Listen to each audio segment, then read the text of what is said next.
Alors, bonjour à vous et bienvenue à un autre épisode de oui, yes to all. Un autre épisode d'ASMR Morrowind.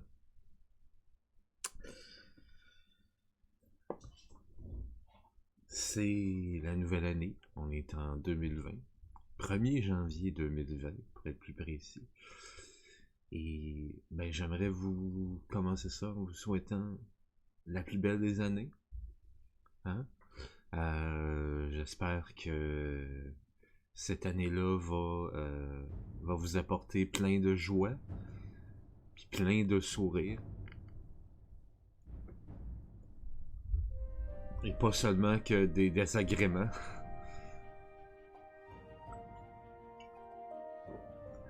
Puis en même temps, vu qu'on commence une nouvelle décennie, ben je vais nous souhaiter la même chose. Une décennie des plus belles. Donc, la dernière fois quand on s'est laissé, hier, je me rendais en direction de... Je l'ai vu, c'est... Samas, je pense, le nom. Mais je me suis arrêté devant un tombeau. Donc, c'est là que je vais aller, sans plus tarder.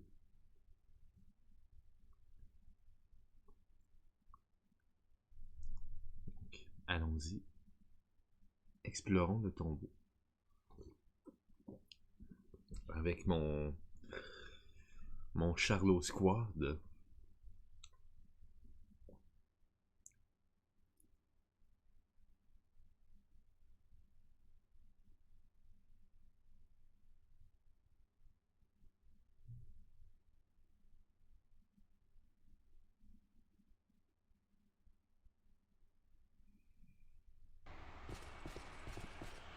Bon. Nous voici donc. Et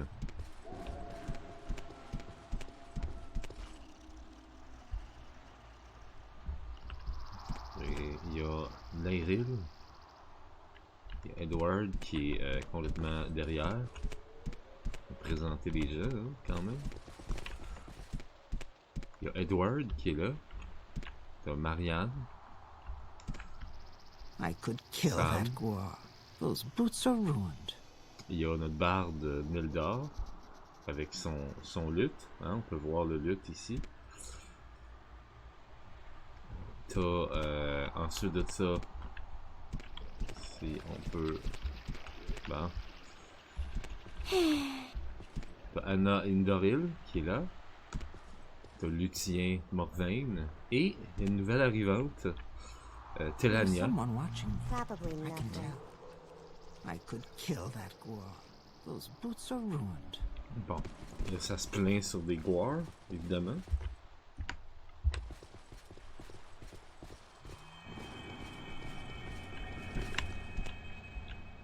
Donc, ben, sans plus tarder, on va unsheath our bow, hein, et on va se diriger dans la tombe ancestrale de Sandas. Je suis en direction de où, moi? Je ne sais plus exactement.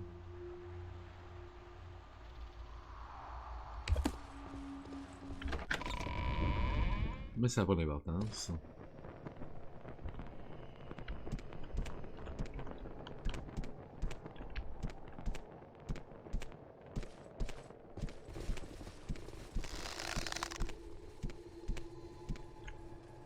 There is no escape!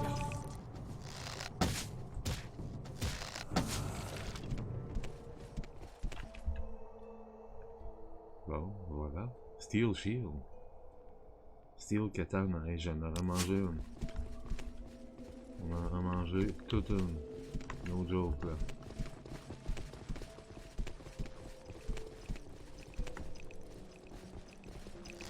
Yes, and let you sweat!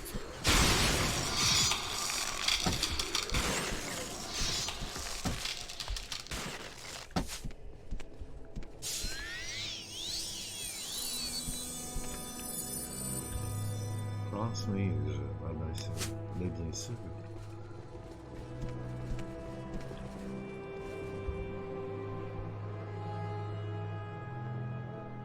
Tomb door, d'accord.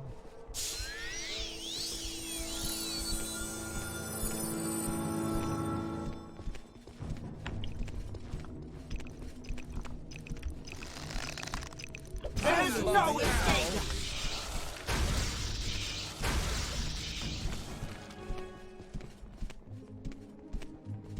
Bon, ok. Orcish Battle Axe. Mon dieu, hey, ça fait ces affaires-là.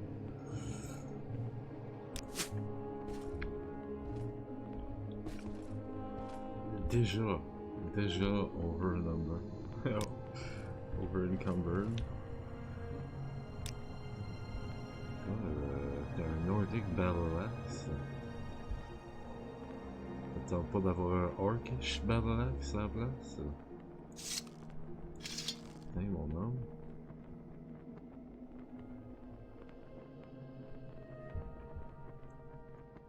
Ah oui, c'est vrai parce que j'avais eu une petite rencontre avec un assassin.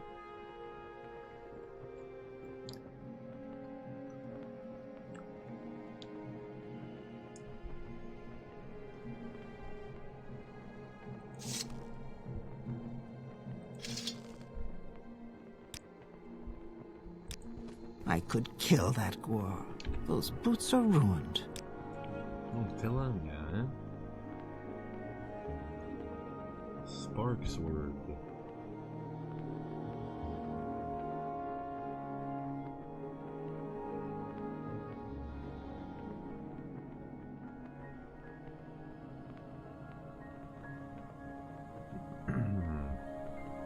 D'accord.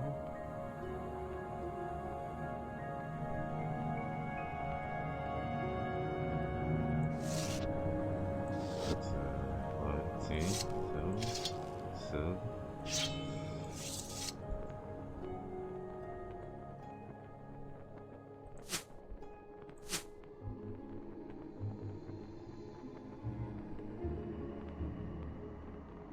Dark Brotherhood cuirasse. Ah mon dieu, c'est bien hot ça.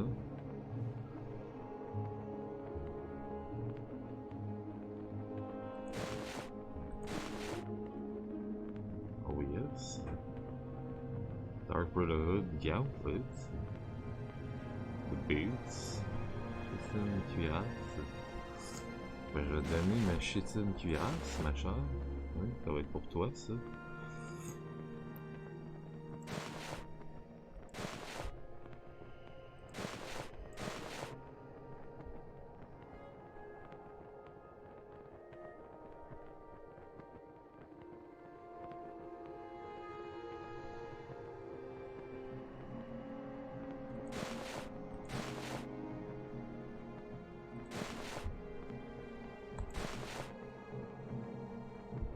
Ça va être meilleur que ce que tu portes, hein?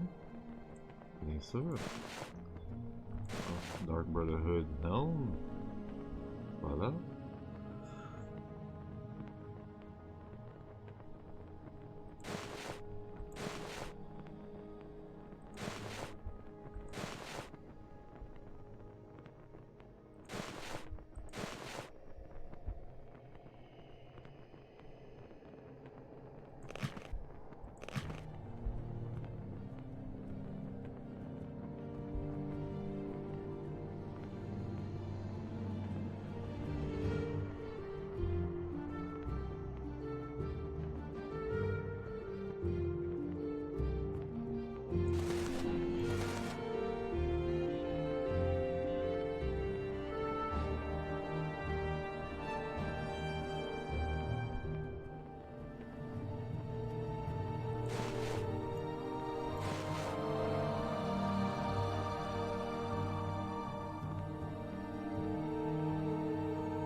Ouais, on va donner ça aussi, ça.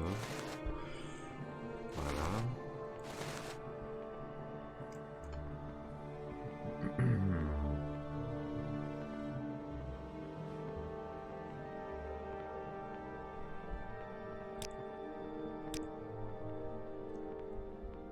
Do I drop the sweet roll or hand it over and come back later?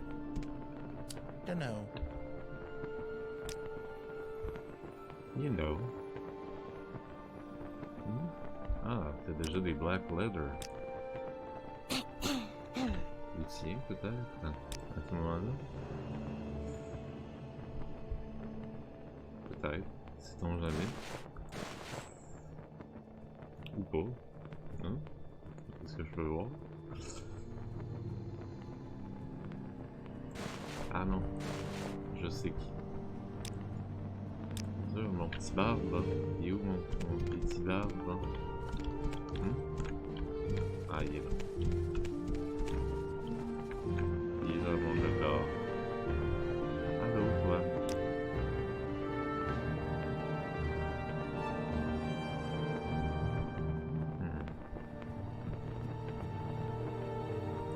Je débat pour toi. Mais...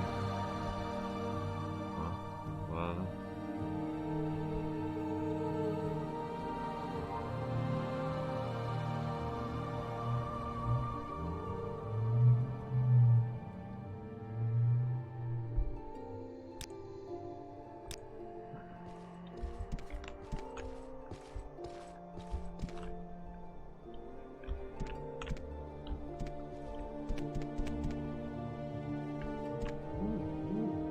Là, il y a...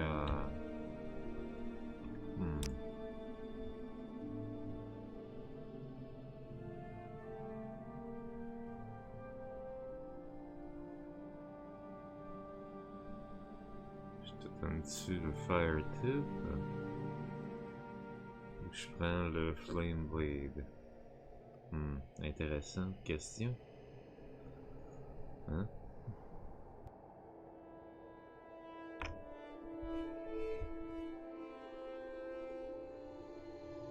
Question mérite d'être posée, quand même.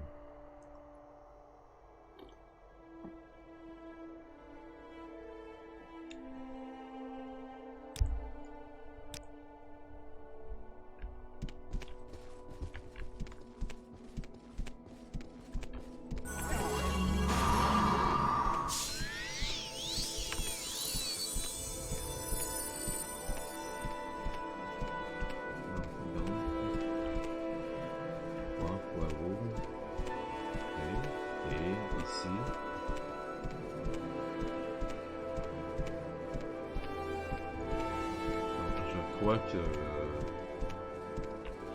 je vais devoir ça va être ici avant. Je vais un petit peu. Voilà.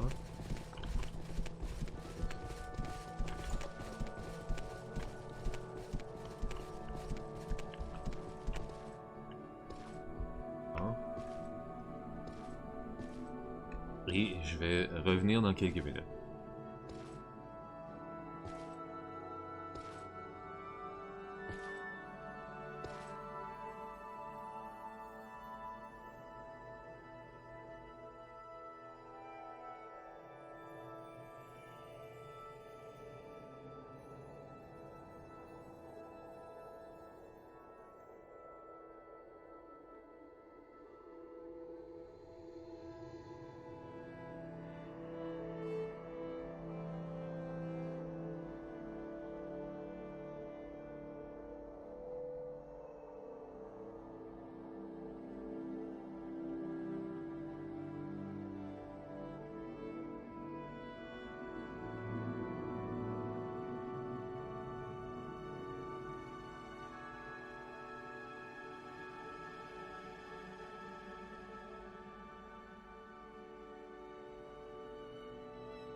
Et me revoilà.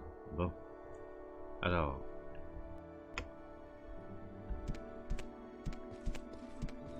Poursuivons l'exploration du donjon.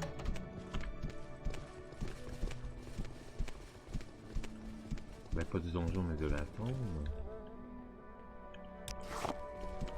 Dans laquelle on est.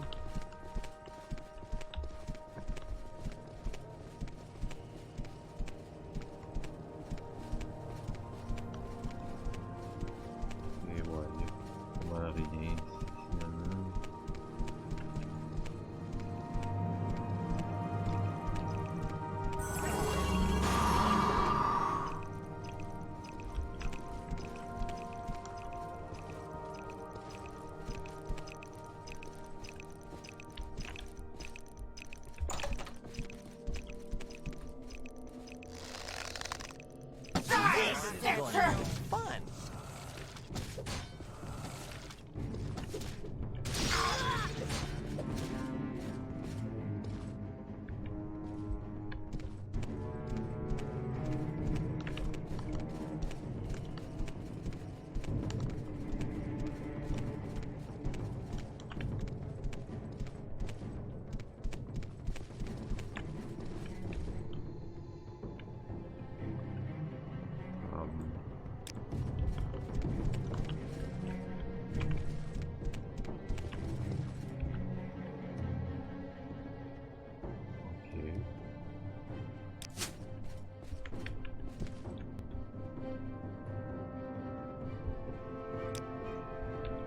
Alors, j'ai pas vraiment besoin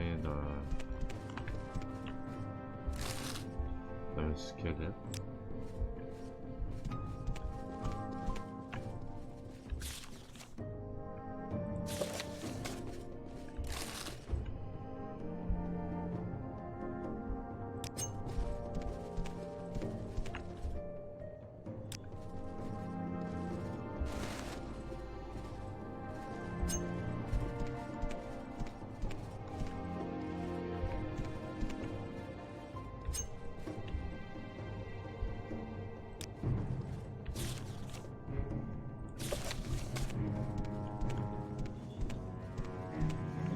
Est-ce que c'est tout?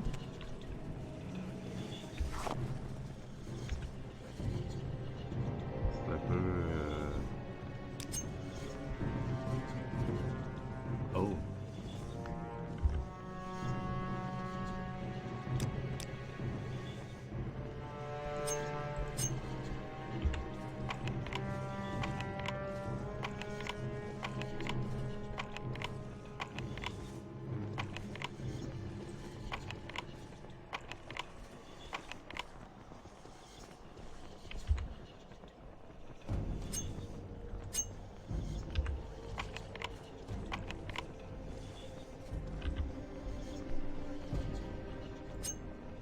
C'est pas grave, c'est pas grave.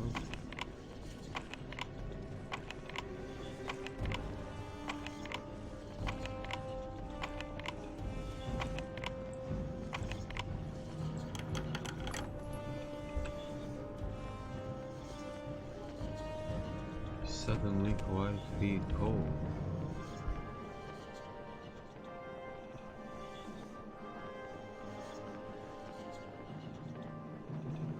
Orcish cuirasse, ah ouais.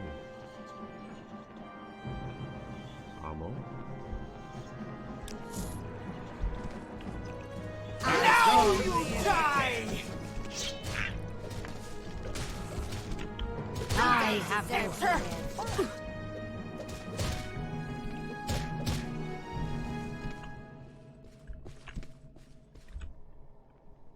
Ah bon?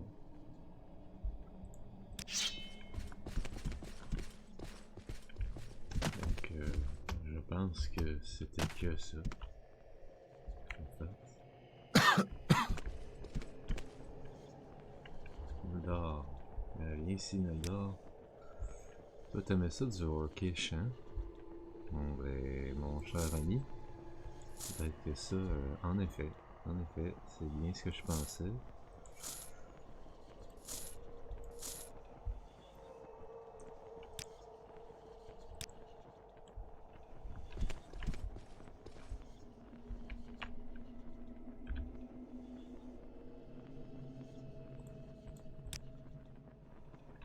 Peut-être que toi, Sam...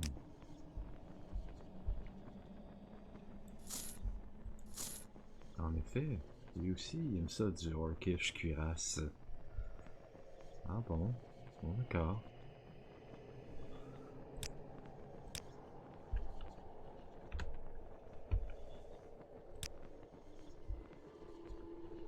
Alors, tiens, un bien meilleur shield pour toi.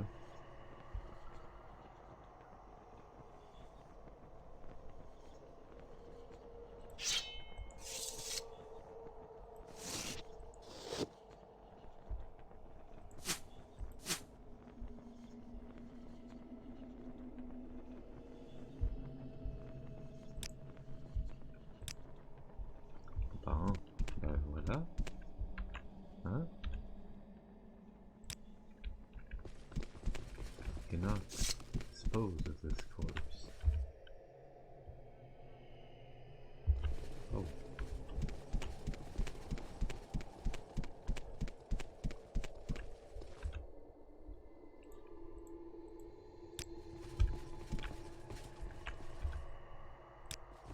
Semble-t-il pas explorer ça ici.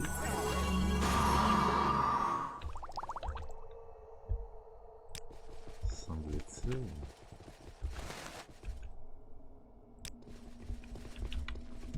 Bon, alors, ben voilà. Là, je pense que c'est complètement exploré, en effet. C'est pas très grand, en fait.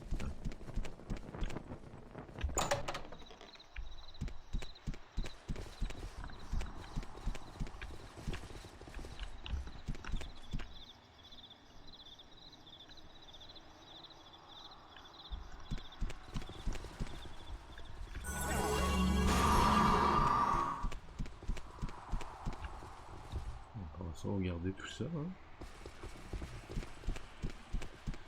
Why not? Why not, Peanut? Et on va continuer notre chemin sur... on s'en allait vers... J'ai toujours oublié le nom, là, mais ça m'énerve un peu. Bon, on va cueillir le cranberry qui est là.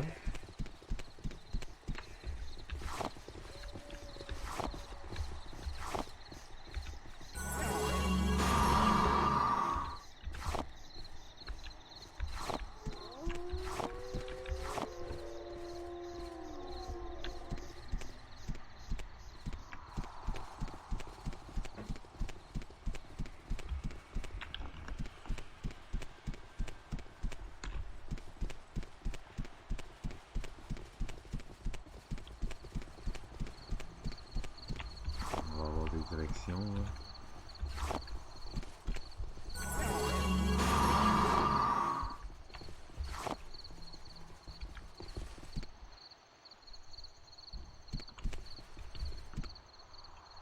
Souvent, Pelagiad. Et par ici.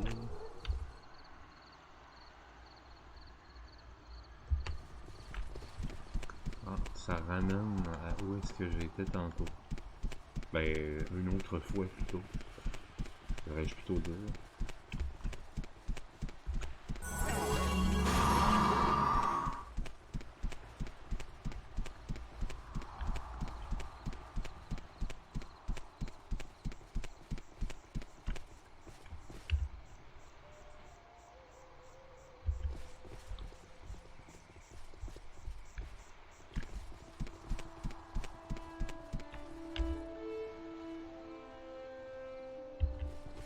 Ok.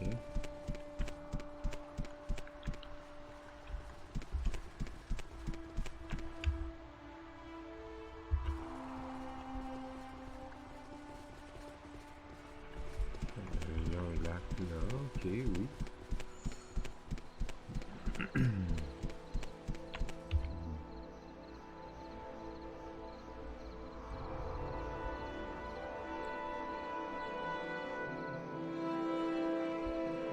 That's farmhouse.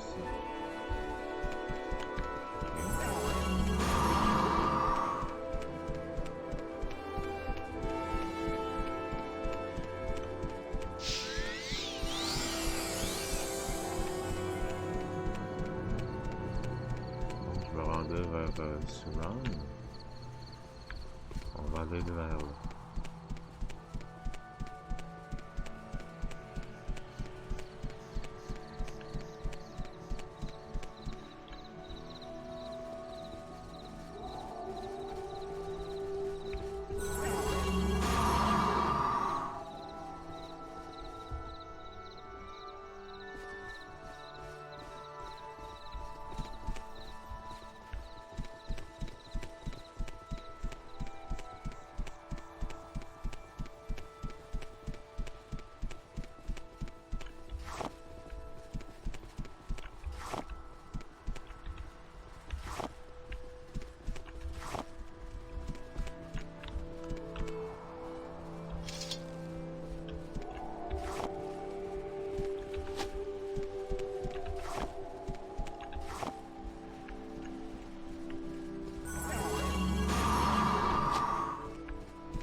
Yeah, before I can be freed, twice bitten.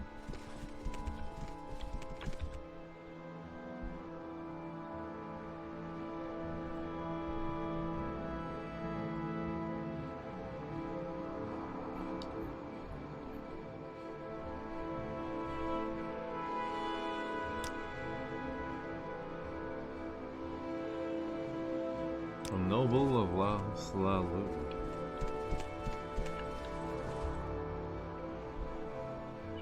Charlot.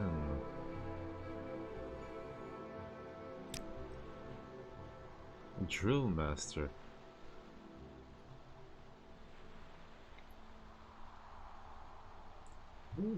Train and condition the local militia. I teach the citizens the basics of block, spear, and long blade, but mostly I concentrate on athletics and acrobatics because conditioning is the biggest weakness of the citizen soldier. No point teaching them to fight if they pass out after a short jog in full kit.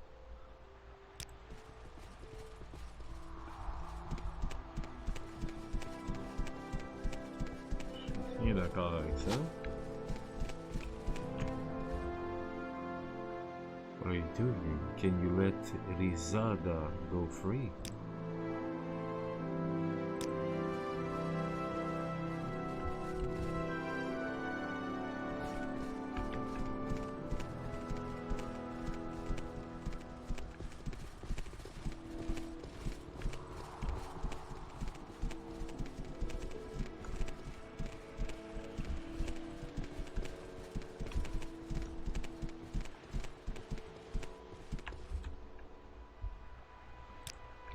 C'est pas toi qui as la clé.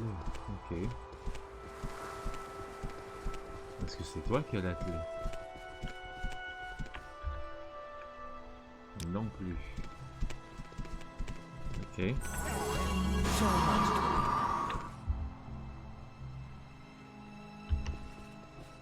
There's someone watching me.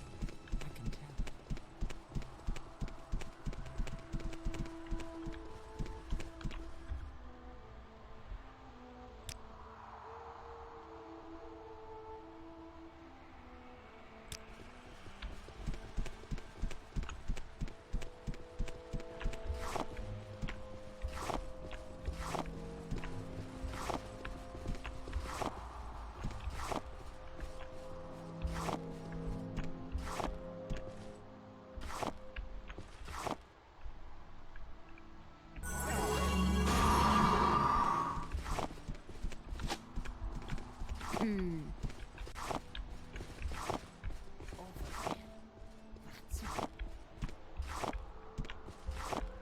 There is much to learn.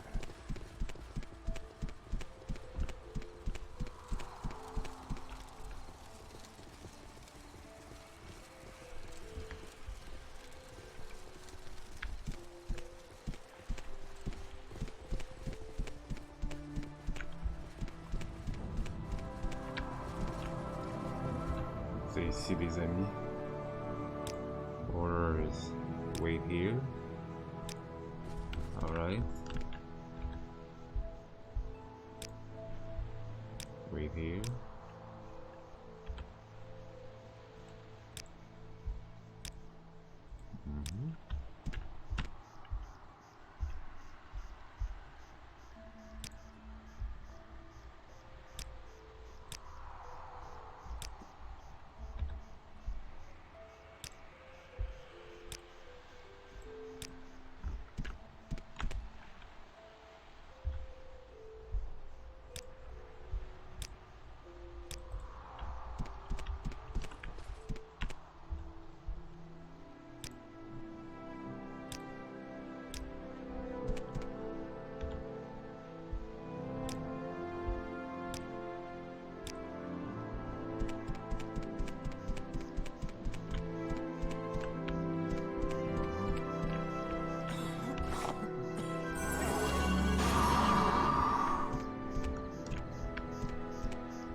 J'en ai 18, fait que c'est pas grave non plus.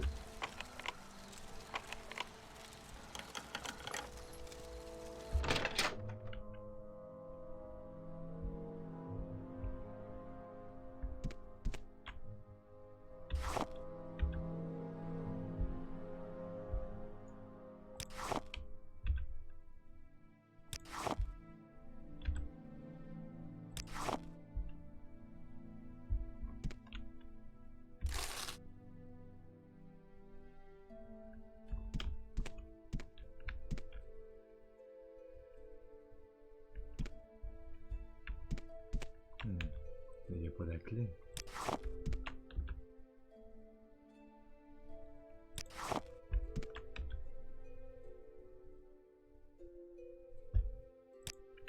Ça, je m'en fous. Full jump.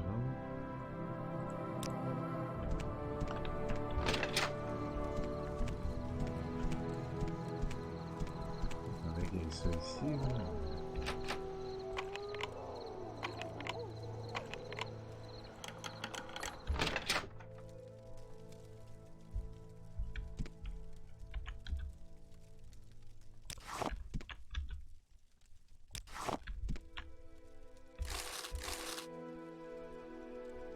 Pas tellement grave, je vais tous vous libérer éventuellement.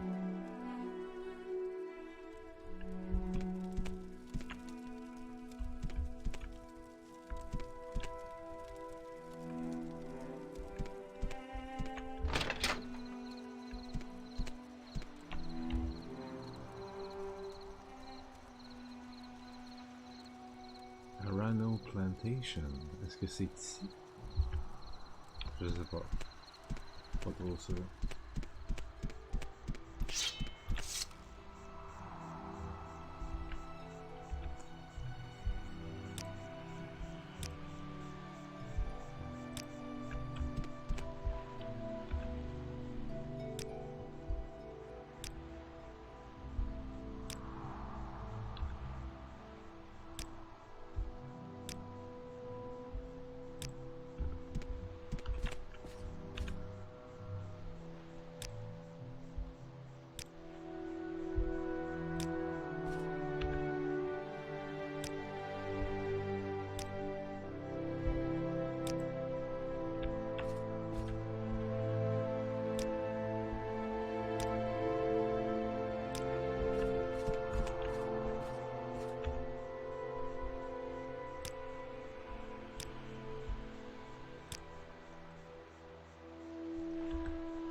Poursuivons notre chemin dans ce cas-là.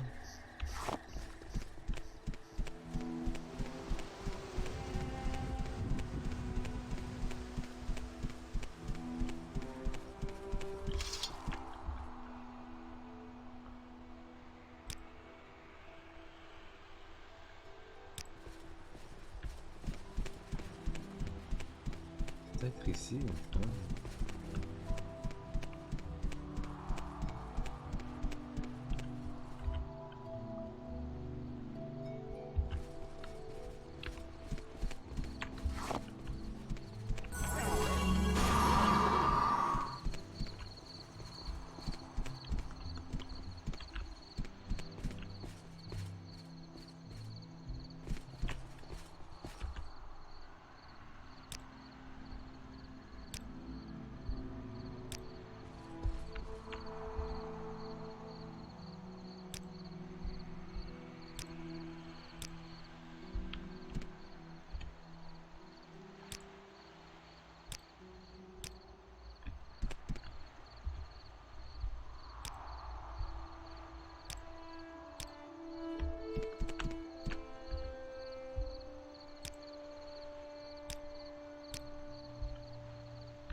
I could kill that guar.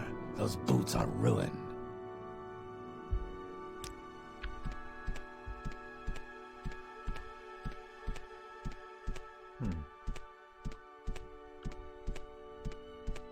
Voyons voir.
Is there something I can do for you?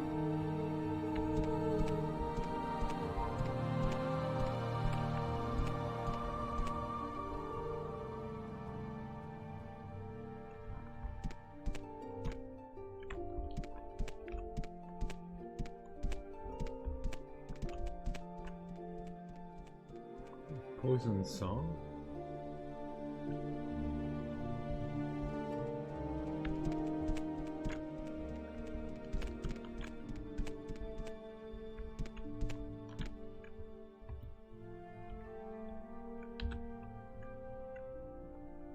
Exquisite ring. Eesh. Grab him! Thatcher. Et donc, on reload ça, hein? Bien sûr.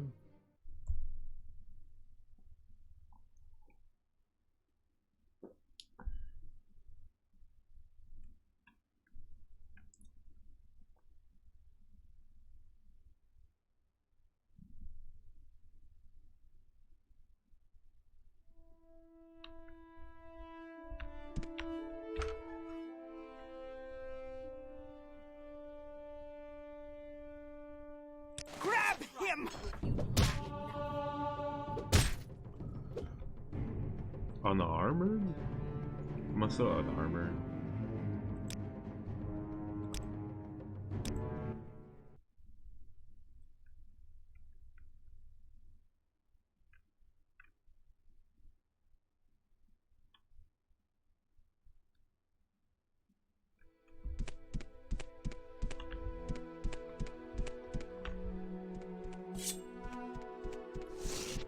Is there something I can do for you?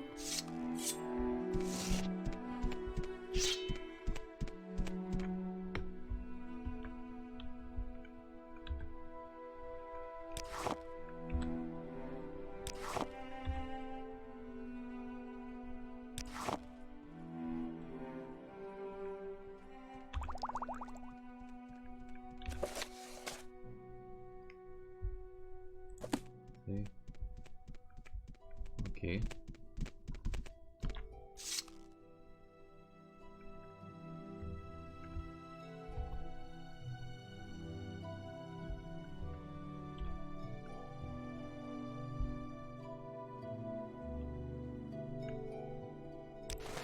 Toi, voici. Oh. Rien vu pantoute.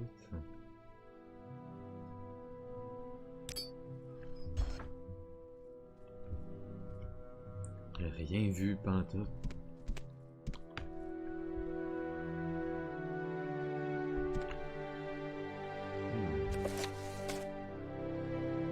The Yellow Book of 𝓐𝓸𝓻𝓻𝓸𝓀.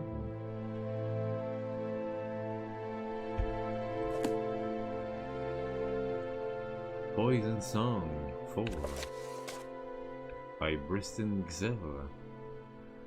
Aqra sat by the hearth in Tay's room, reading her book by the fire. It concerned some minutiae of theosophy that she did not believe in, but nevertheless found morbidly compelling. When the door opened and she heard Tay enter, she finished the paragraph she was reading before looking up. "I've been here for hours, darling. If I knew you were going to be so late, I would have brought more books," she giggled. When she saw Tay's face and the state of his clothing, her manner lost all frivolity. "What happened to you? Are you all right?" "I've been to see my old childhood nursemaid, 𝓜𝓸𝓻𝓻𝓸𝓀," he said in a strange voice. "It was a sudden change of plans. I hadn't realized she was in Mournhold. I wish I had known where you were going," she said, rising slowly from her chair. "I would have loved to have met her." "Well, it's too late now. I've killed her." Aqra inhaled deeply, studying Tay's frozen face. She took his hand. Perhaps you ought to tell me everything. Tay let his beloved led him to the hearth, where he sat blinking at the fire. He looked down at the silver ring on his finger. Before I killed her, she gave me this. It's the sealing ring of the house 𝓸𝓻𝓻𝓸𝓀. She told me I was the bearer of the inheritance, and the song I hear all the time in my head, the one that called me to kill another boy when I was young, and then 𝓸𝓸𝓻𝓻𝓸𝓀 herself, is the song of my ancestors. Tay fell silent. 𝓐𝓙𝓜 knelt by his side, stroking his ringed hand. Tell me more. My tutor, 𝓐𝓙𝓜𝓻𝓻𝓸𝓀, taught us that the house 𝓸𝓻𝓻 was a curse on Morrowind. He said that when they were all destroyed at the end of the war, the very hearth itself breathed in relief. Tay closed his eyes. I can see the obliteration. I can even hear it in the song. 𝓸𝓸𝓻 told me that the 5 houses adopted the orphan children of 𝓸𝓻, raising them in their own traditions. I thought she was mad or a liar, but the real lie was all those years I thought my family was House 𝓸𝓸𝓻. What are you going to do? 𝓐𝓙𝓜 whispered. Well, 𝓸𝓸𝓻 told me to follow the song to my destiny. Tay laughed bitterly. But the song led me to kill her, so I don't know if she'd still give me that recommendation now. I know that I need to leave Mournhold. Before I knew what I was doing, I set a fire in her tenement. The guards were called. I just don't know where I'd go. You have many friends to shield you if you prove yourself to be the new leader of the return of the 6th house. 𝓐𝓙𝓜 kissed the ring. I will help you find them. Tay stared at her. Why would you help me? When you thought I was your cousin in the House 𝓸𝓸𝓻, you did not mind having me, though it might have well been incestuous. 𝓐𝓙𝓜 replied, meeting his eyes. I have heard the song too. It is not as strong with me as it was with you, but I never chose to ignore it. It taught me more than the ridiculous temple priests and priestesses ever could. I knew that my true name was 𝓸𝓻𝓻 𝓐𝓙𝓜, and I knew that I had a brother. No, Tay said through gritted teeth. You're lying. You are 𝓸𝓻𝓻 Titan. Tay shoved 𝓐𝓙𝓜 hard against the wall and ran from the room. As he fled through the hall, he heard the sound of 𝓐𝓙𝓜's footfall on the stairs behind him, a percussive instrument in the song that was rising in his heart and head. Cousin, the senior initiate was saying, have you heard about the fire? Tay unsheathed his dagger and turned, burying it to the hilt in 𝓐𝓙𝓜's throat. Cousin, he kissed, I am not your cousin. The streets of Mournhold were lit by the red glow of the tenement fire, spreading through the tight alleyways by a steady and intense gust of wind. It was as if 𝓸𝓻 himself was looming over the city, fanning the flames in hair had struck. A house guard running toward the blaze stopped at the sight of Tay, standing uncertainly, swaying before the front door of 𝓐𝓙𝓜's house, a bloodied blade in his hand. What you done, Sergio? Sergio? What? Tay ran from the forest, for the forest, his cape whipping behind him by the force of the howling wind. The guard clambered after him, sword drawn. He had no need to investigate the house to see the murder, he knew. For hours, Tay raced through the wilderness, the song pushing him onward. The sound of his pursuer faded away. At last the trees thinned, and he saw nothing before him but air and water. A cliff, 100-foot-long plunge into the inner sea. The song told him no, it pulled him north, sweetly promising a place to rest among friends, more than friends, people who would worship him as the heir of Dagoth. As he slowly walked toward the edge of the cliff, the song became more threatening, warning him not to seek to avoid his fate. There was no escape in death. Tay spat a curse upon his house and threw himself head first over the cliff. It was another glorious day on the island of Gorn, the first one in weeks that 𝓜𝓸𝓻𝓻 could truly enjoy. Uncle Triffitt had important company, housemen from far away, and she had been required to attend every dinner, every meeting, every ceremony. As a child, she remembered, she had hoped for some attention. Now nothing was more blissful than time away from her duties. There was only one thing she wanted to do that she had to do indoors, and that was writing a letter to her cousin. But that could wait until the evening, she told herself. After all, he had not written her in many days. It was the influence of that girl, Akra. Not that she seemed disagreeable, but 𝓜𝓸𝓻 knew how one's first love can be all-consuming. At last, she had read about it. As she walked idly through the wildflower meadow, 𝓜𝓸𝓻 was so distracted with her thoughts that she did not hear her maid Helima calling. She was quite startled when she turned to see the young servant running up. "Sergio," she said, breathlessly, "please come. Someone has washed up on the shore. It's your cousin, Sergio 𝓜𝓸𝓻𝓻𝓸𝓀."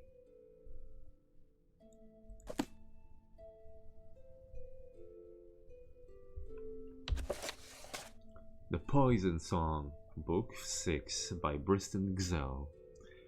The magnificent sprawl of the stronghold of 𝓜𝓸𝓻𝓻 was aglow in the light of the setting sun. Commander Jasrat watched it slowly disappear into the horizon as he led the caravan southwestward. It was a strange practice for him to lead a night operation, but scarcely more bizarre than anything else he was facing. He was only 70 years of age, far from old for a Bosmer, and yet he felt like he belonged to another era. He had known the land of East Vvardenfell his entire life. Every forest, every garden, every small village between Red Mountain and the Sea of Ghosts had been home to him. But now it was all different, twisted into a world he did not recognize since the eruption of the year of Sun's death. It made night travel all the more treacherous, but it was a risk he was ordered to take. The Ashmire appeared quite suddenly. If a sharp-sighted scout hadn't seen it, and given the signal, the entire caravan might have been swallowed whole. 𝓤𝓸𝓻𝓻𝓸𝓀 cursed.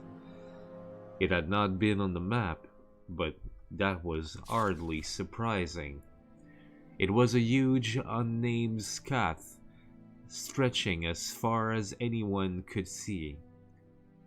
The commander considered his options. He might lead his party to the southeast toward 𝓤𝓸𝓻𝓻𝓸𝓀, and then try and approach due west. As he consulted his map, he noticed a glimmer of a campfire in the distance. Accompanied by his lieutenants, 𝓤𝓸𝓻𝓻𝓸𝓀 drove his 𝓲𝓷𝓭 forward to investigate what appeared to be an Ashlander man and woman. "This is no longer your realm," he bellowed. "Don't you know it's been ruled by the temple that these are our house lands now?" The couple shuffled to their feet and began quietly walking away toward a narrow ridge between hill and ashmire. 𝓤𝓸𝓻𝓻𝓸𝓀 called them back. "Do you know a way around the scath?" he asked. They nodded, their eyes still to the ground. 𝓤𝓸𝓻𝓻𝓸𝓀 signaled to his caravan. "You will lead us then." It was a treacherous, winding crossing, almost too tight for the 𝓲𝓻s. The wagons themselves scrapped as the drivers pulled to avoid the ashmire. The Ashlander man and woman whispered to one another as they led the caravan. "What are you mumbling about, 𝓸𝓸𝓻?" 𝓤𝓸𝓻 hollered. The man did not turn around.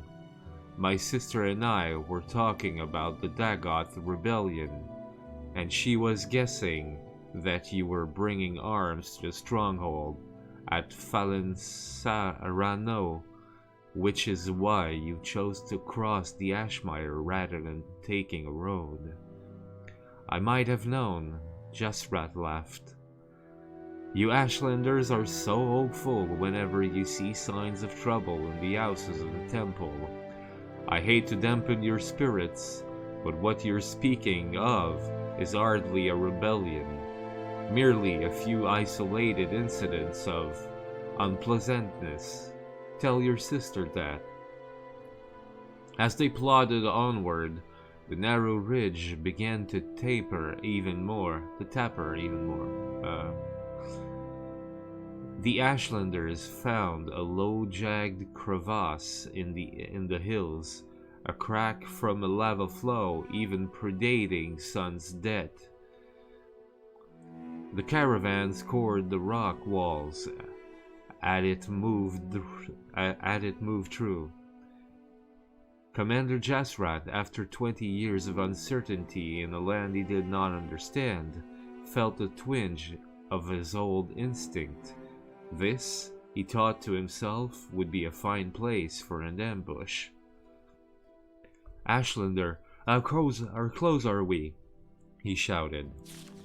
"We've arrived," 𝓸𝓻𝓻𝓸𝓀 replied and gave the signal. The assault was over in mere minutes, as it had been calculated from the start.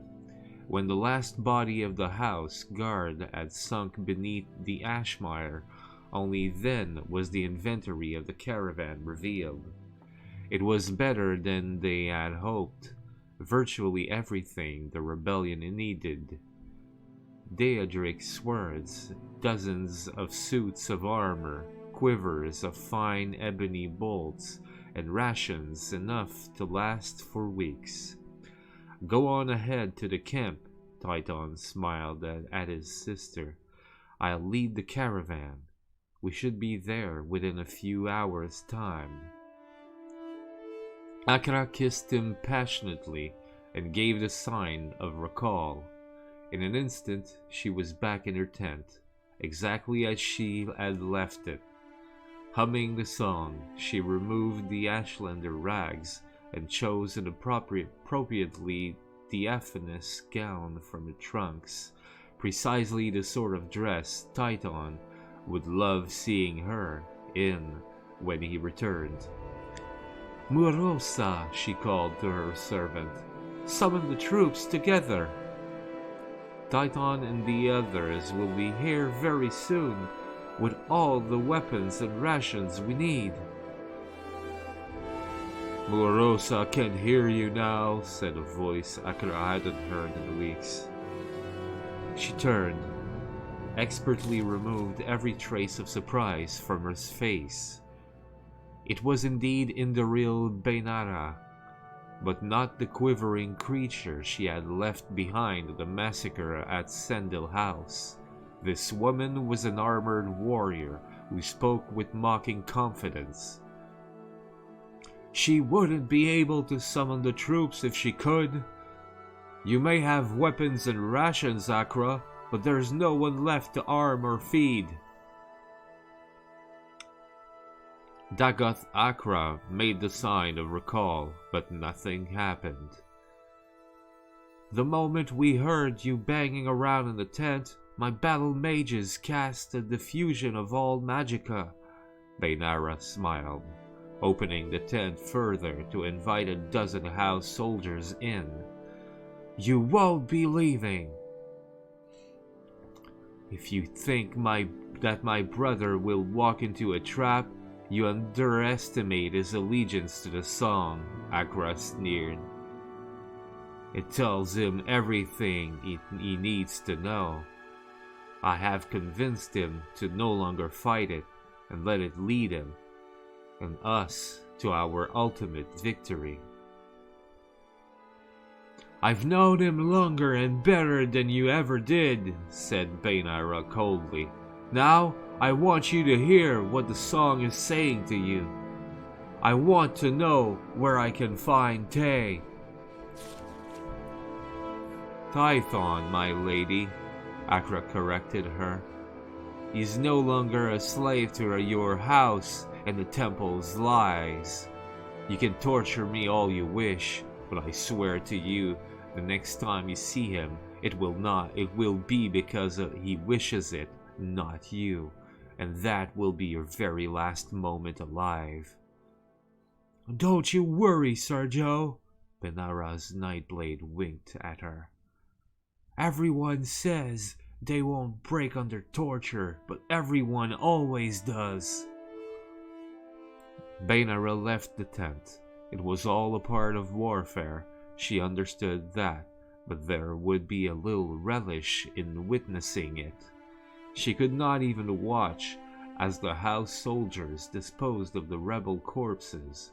She had hoped she would grow numb to the bloodshed after weeks of following Titan and Akra, massacre after massacre. It didn't matter to her that now the bodies were of her enemies. Death was still death. She had only been in her tent for a few minutes when her Nightblade appeared. "Not too tough as she appeared, that one," he grinned. "In point of fact, all I had to do is ask her nice and point my dagger at her belly, and she was blubbering everything.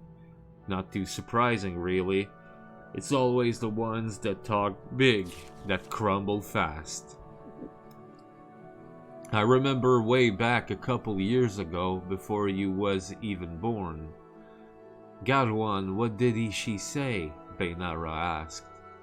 "The song, whatever that is, told her brother that she got herself caught, and not to return to camp," the Nightblade replied, only a trifle annoyed at having his fascinating story cut short.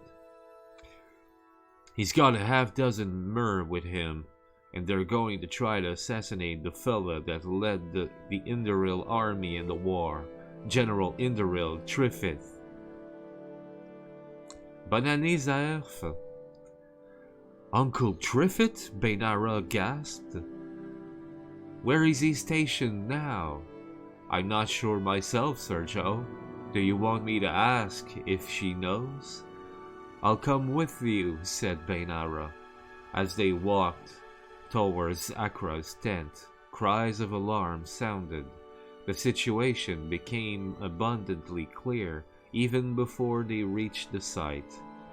3 guards were dead, and the prisoner had escaped. "Interesting woman," said 𝓐𝓢𝓚. "Weak heart, but a strong arm. Should we send word of warning to General 𝓜𝓸𝓻𝓻𝓸𝓀? If we can find where he is in time," said Benara. Well, if we can find.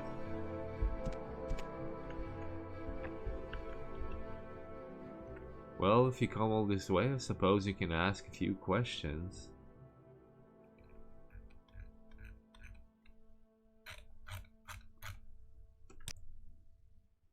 Ivana is noble and councilman of the great house 𝓸𝓚, but you don't have the key.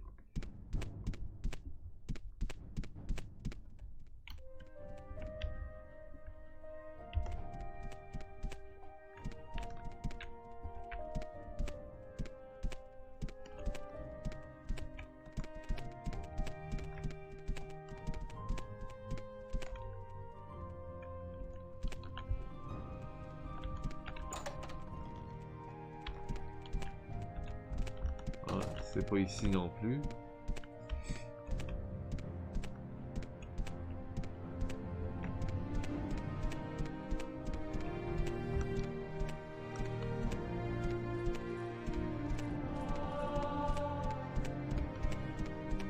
Je suis maintenant à 100 en sneak.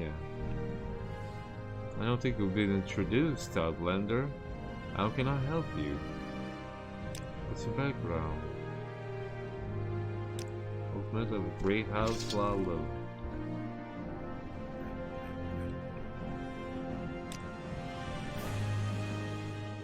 A noble.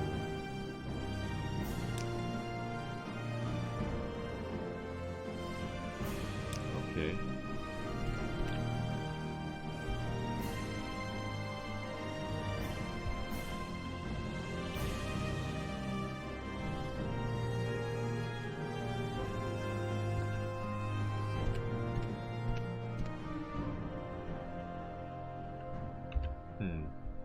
Voyons voir. Peut-être qu'ici, sait-on jamais.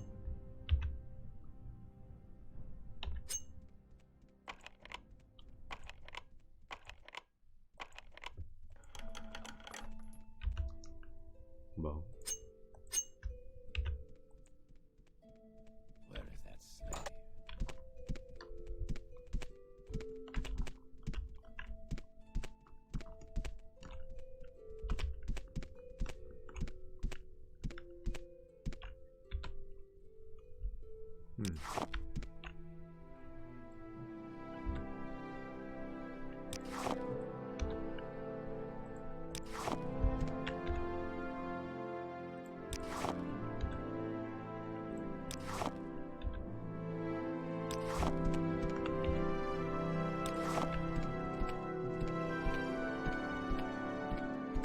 Bon, ben c'est pas là. Hein?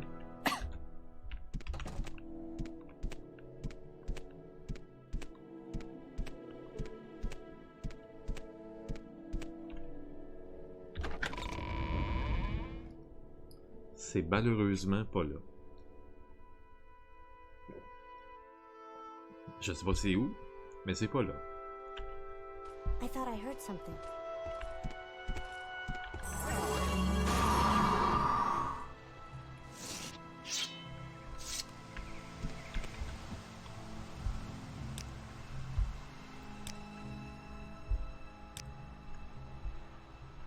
Ok.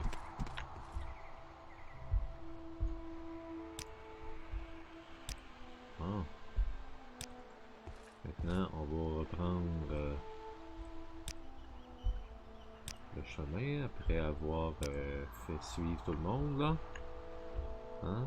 Edward, c'est en vient toi aussi.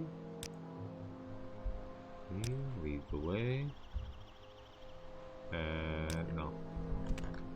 Ça va être les autres là. Marianne.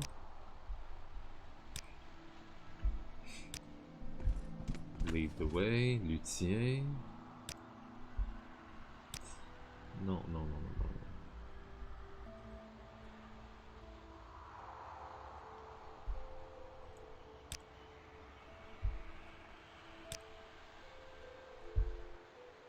Non, oui.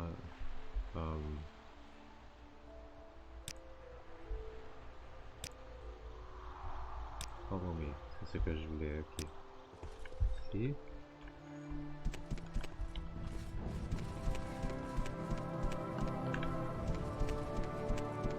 Donc, il reste vous deux.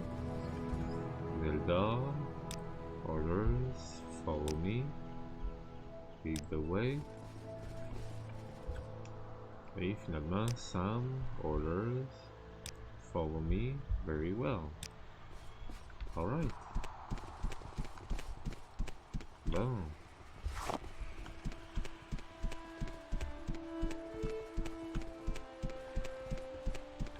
C'est une petite ville, en tout cas.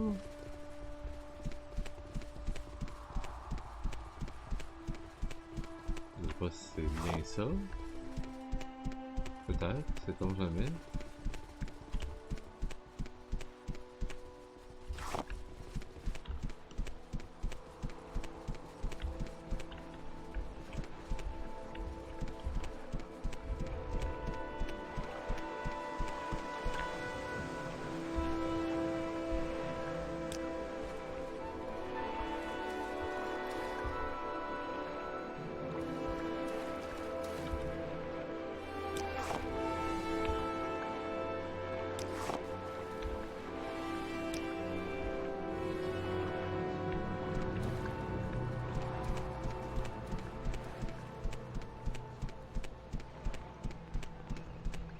Et boy, là, ça va être quelque chose de les faire sortir de là.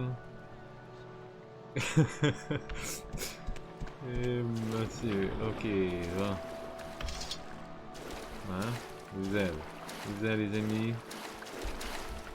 Vous êtes? Non? Si, peut-être?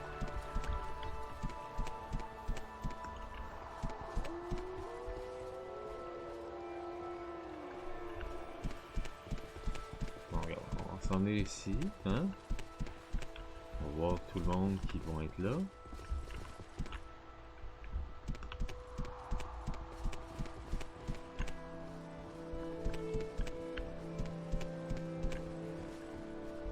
Il y a elle qui est pognée, ok.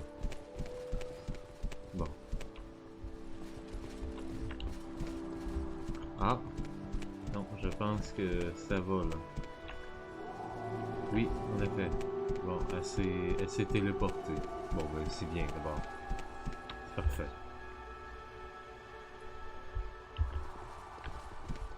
Tant mieux.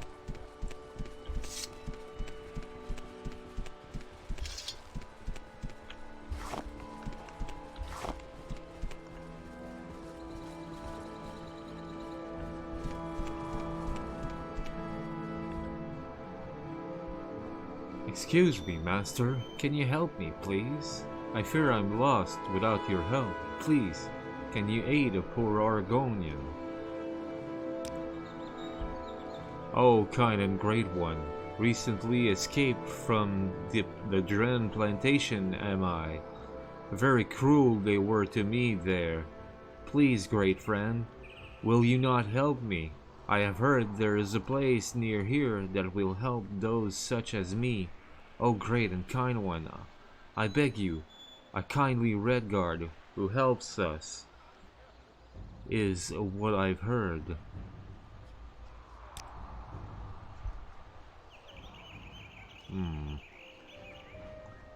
I'll help you if I can, although I'm unsure where this place is. Oh, thank you, thank you. You are too kind of 𝓐𝓸𝓻𝓻𝓸𝓀. Not like the guards at the Dren plantation and cruel Orvas Dren, the powerful master there, and the evil brothers Yenit. So cruel, so cruel. Thank you for helping deliver me from them.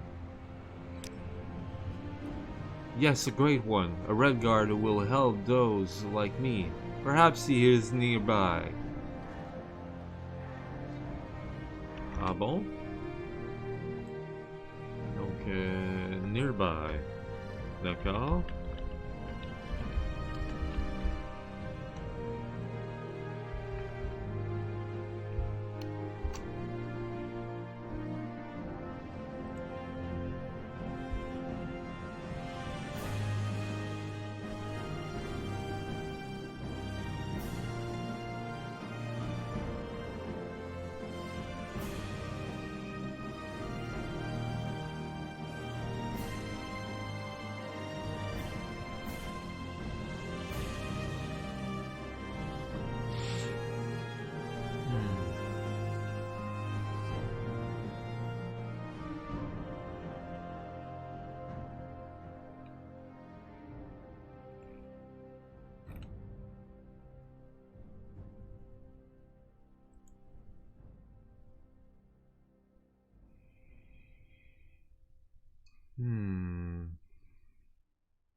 Ouais, c'est... Ok, 𝓜𝓸𝓻𝓻. Faut que je trouve...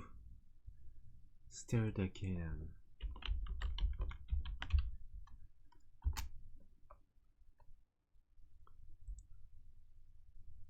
Oui, ça oui. East of the fields of 𝓐𝓢𝓚, on the eastern shore of Lake Amaya.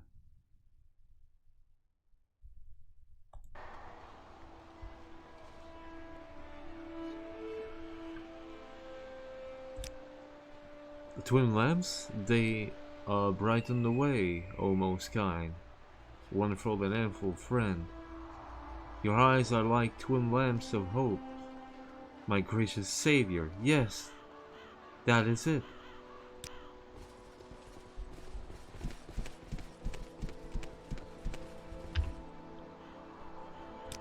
Et donc, lac Amaya, hein? Ah, ça c'est Sauron, je t'ai rendu. J'étais à Sauron.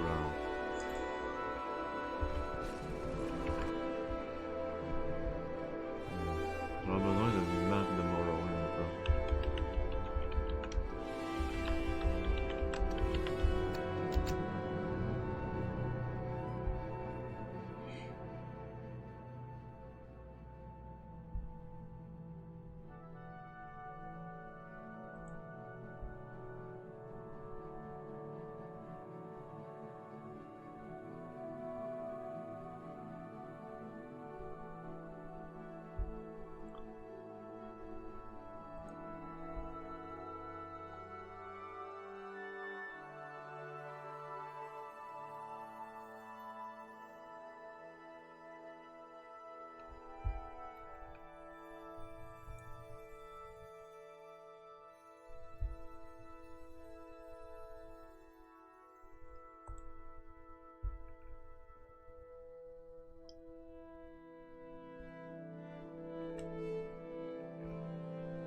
Celle-là qui est pas mal.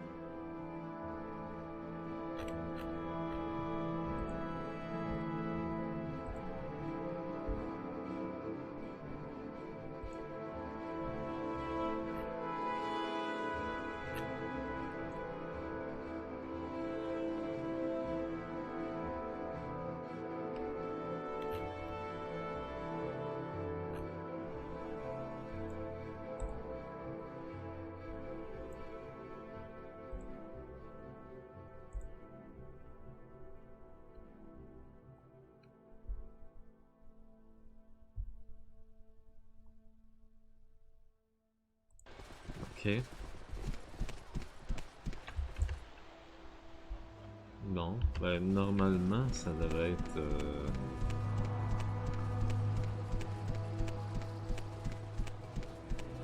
revenir sur nos pas, normalement.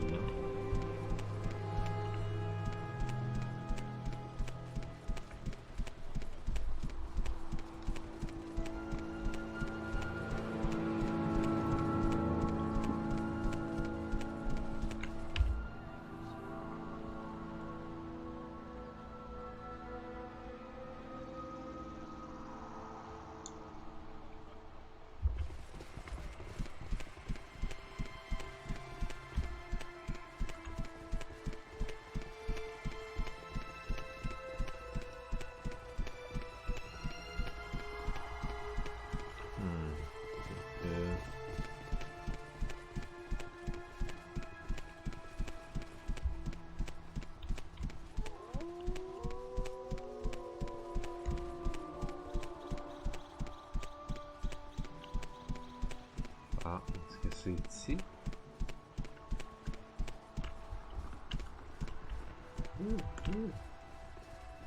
𝓤𝓸𝓻𝓻𝓸𝓀 farmhouse. Well, here we are. What was that? Abattoir was yours.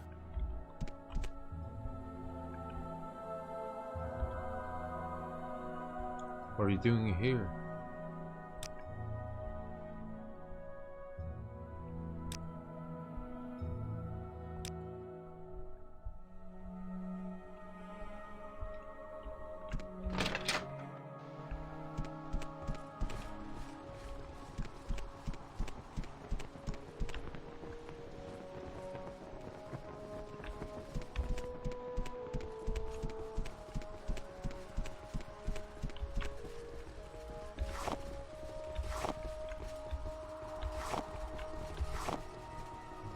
Quelque part.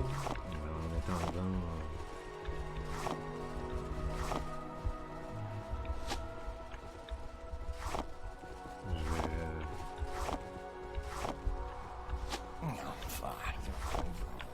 Je vais laisser quelques ingrédients ici, hein, afin d'upgrader mon alchimie.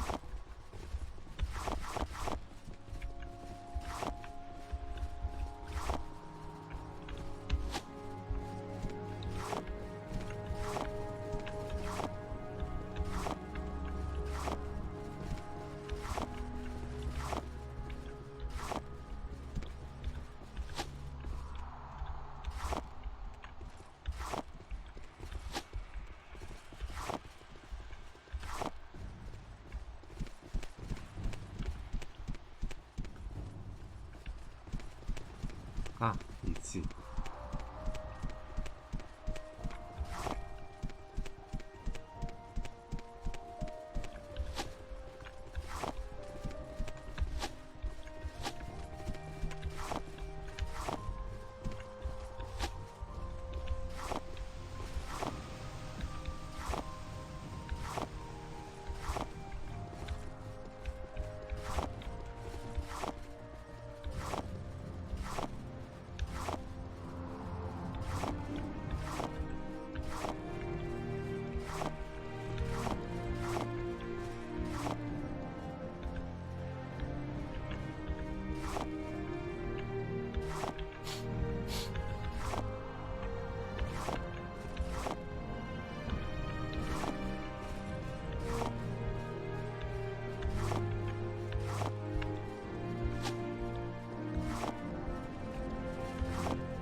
Here our journey ends, Kedget.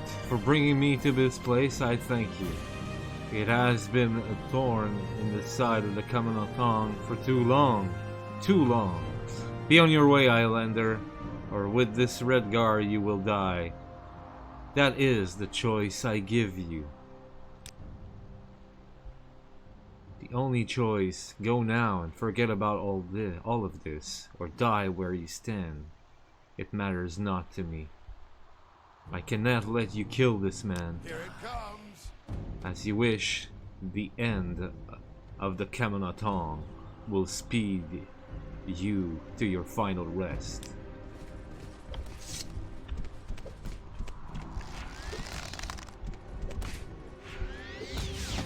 Kills you soon.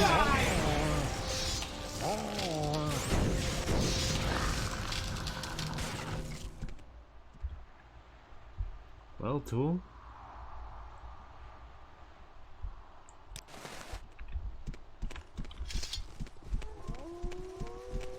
I'm sorry for you.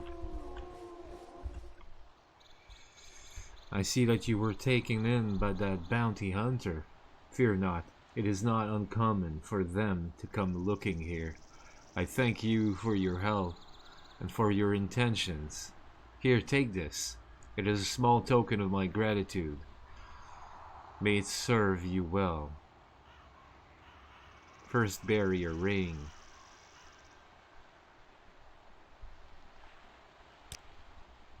I'm a farmer, I grow crops. Yes, of course.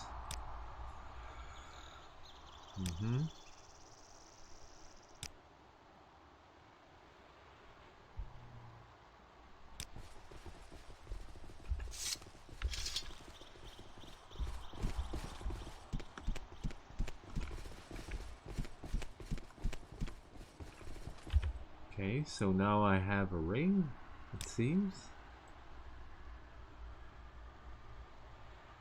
Shield. Ah bon.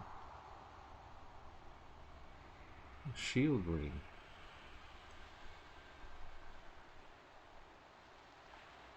Oh, belt of free action.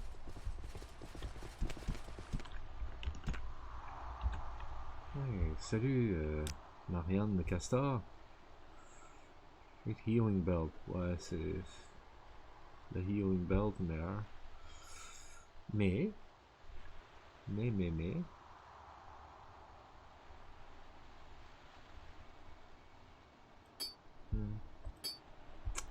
Voilà.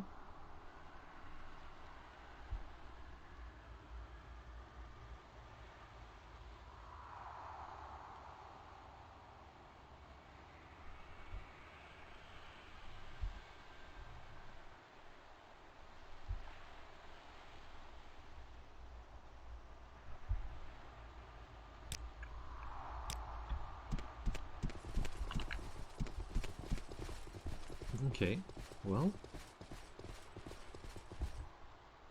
that has been done.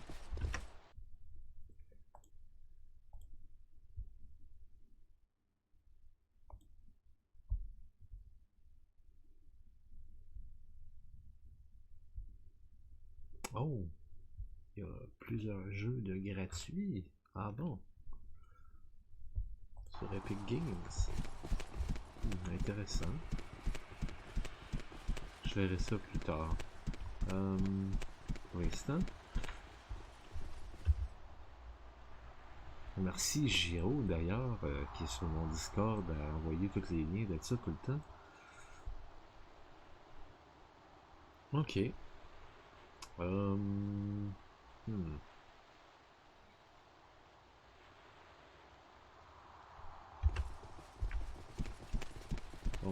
on va retourner. Hein,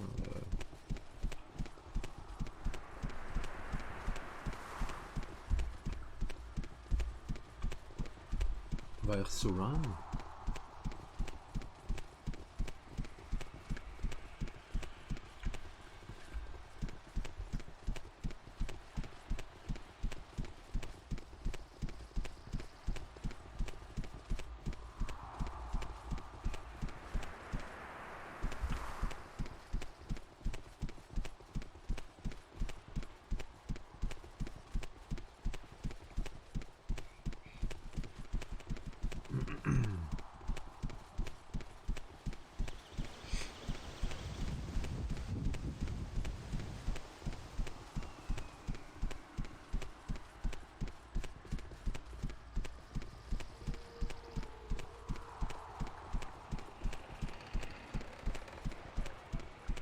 Je sais pas ce que ça va donner ça là, mais...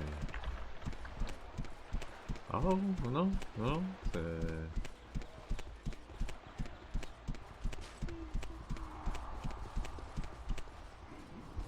brouille passablement bien pour traverser ça, en fait. Assez bien, même.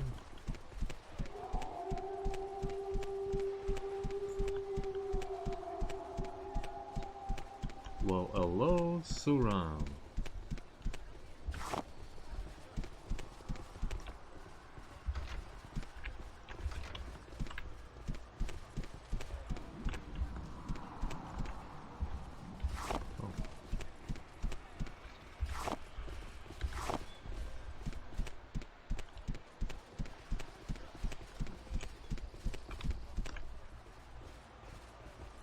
Guard Tower.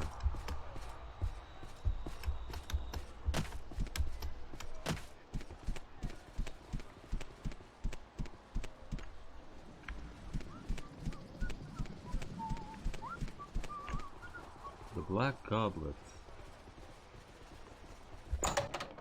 Bon, qu'est-ce qu'il y a ici? Est-ce quelque chose d'intéressant? 𝓜𝓸𝓻𝓻𝓸𝓀. Welcome to Saran, gem of the Ascadian Isles. I'm 𝓜𝓸𝓻𝓻𝓸𝓀. What brings you to our fair village? Are you looking for someone in particular? Barter.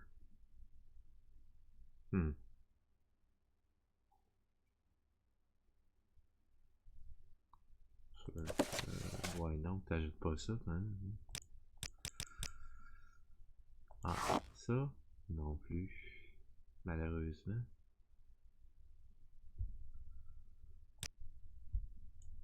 Bon.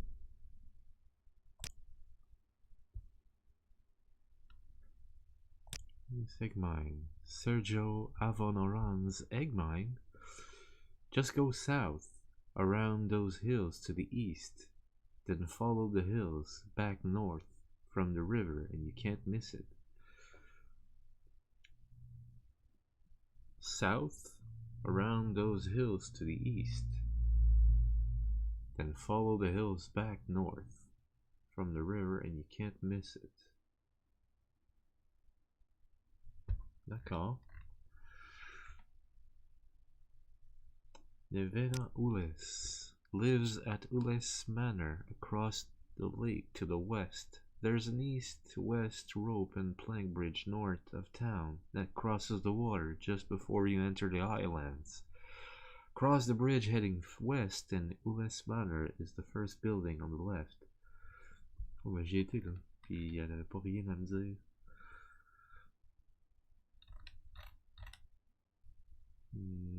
Gunnar?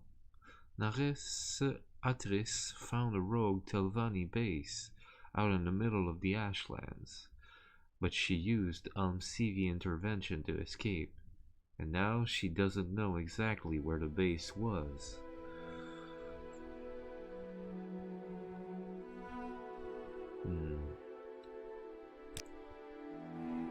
The Shrine of Malak Baal is not a pilgrimage for the casual traveler. The interior is cursed and dangerous. The temple has not been successful in keeping it clean of Ďeďra worshipping witches and warlocks. Go view the ruins from the outside, but don't go inside unless you are strong and well prepared. Ďeďra? You know what they are, right? Well, Daedric shrines. Oh, well, okay, yes, I've heard about that.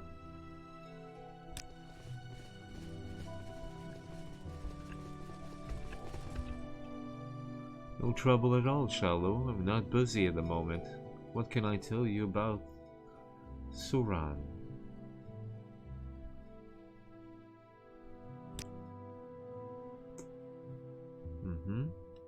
What's your trade? An acrobat. Okay, alright.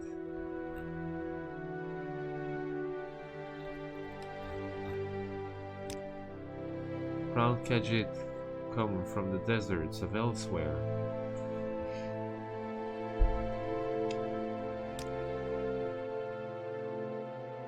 Governor Sauron keeps business working by staying out of it. If you want to see him, he lives in the large manor west of the temple. Okay.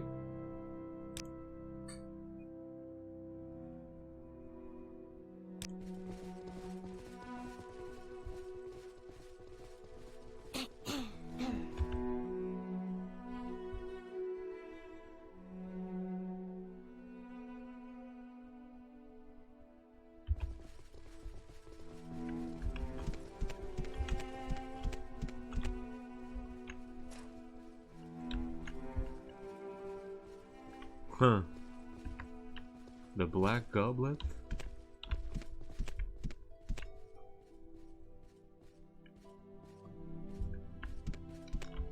Guys? Seriously?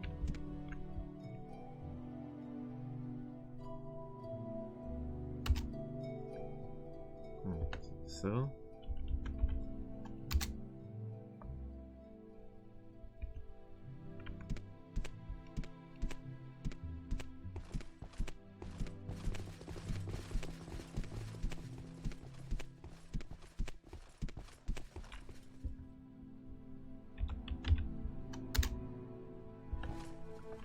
J'ai ça faire ça, mais écoute là, j'ai pas le choix là.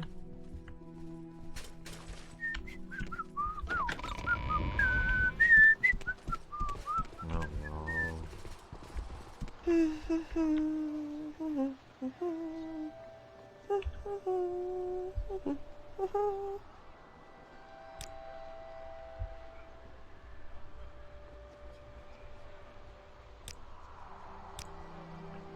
Il faudrait que je trouve une place où vendre mes affaires. Outfitter. Ah ben.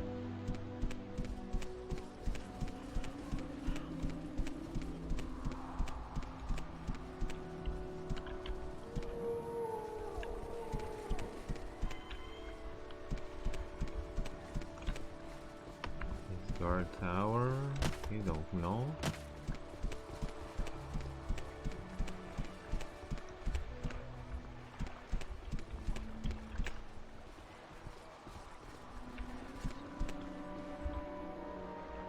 Pleased to meet you, Charlot. I'm 𝓐𝓸𝓻𝓻𝓸𝓀. New here? Sure you have some questions for me?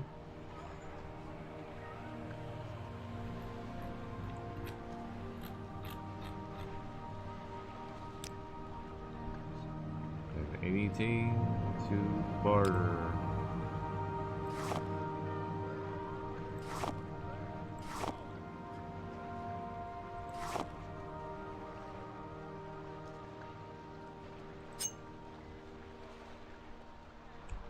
T'achètes pas ça, toi, ok.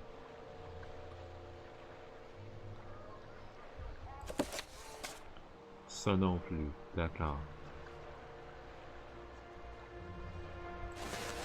Ça non plus.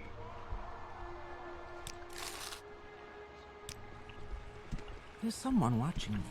I can tell.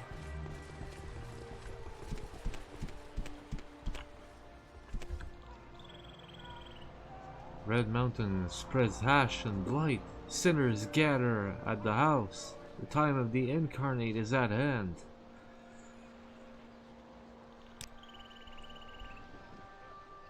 Evil, immortal enemy of the tribunal temple cult. The temple holds 𝓜𝓸𝓻𝓻𝓸𝓀 and his hosts accountable for all the evils that beset the Dunmer and Morrowind.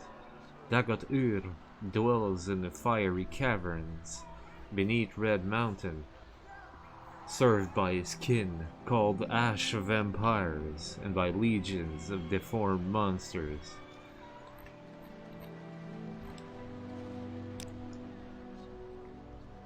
Commoner, okay.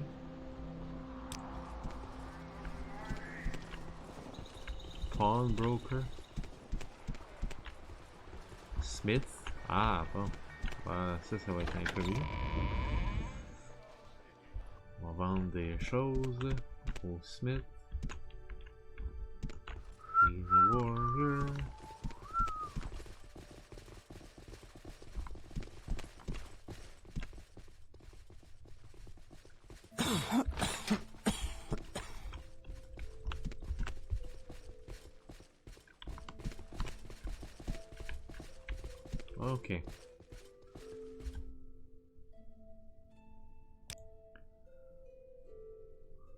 Qu'est-ce que t'as? T'as-tu des choses de trop, toi?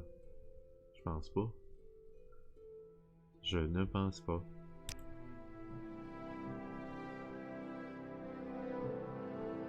Non, ça, par exemple, ça va à toi? Ok. Voilà. Souvent, toi, t'as des choses.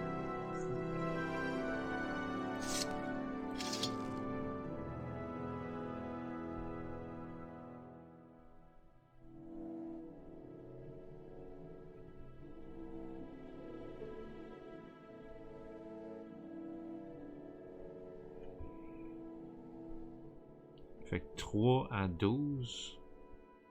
Ça, c'est 4 à 16. C'est parce que c'est meilleur.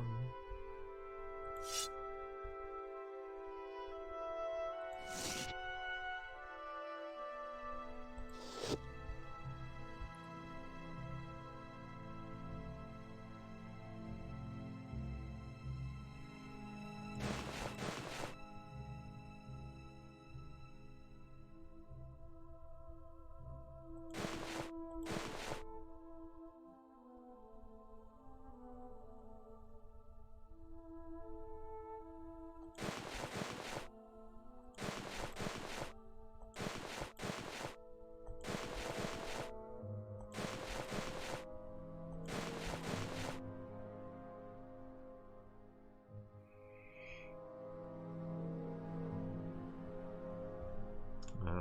Ok.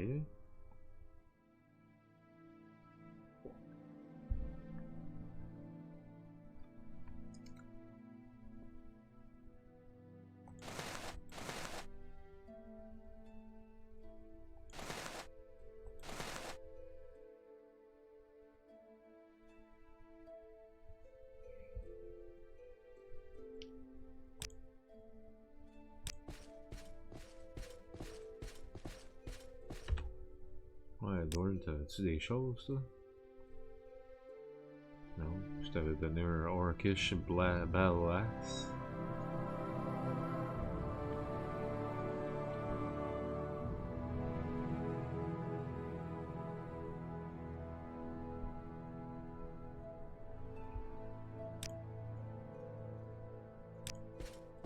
He's here indeed.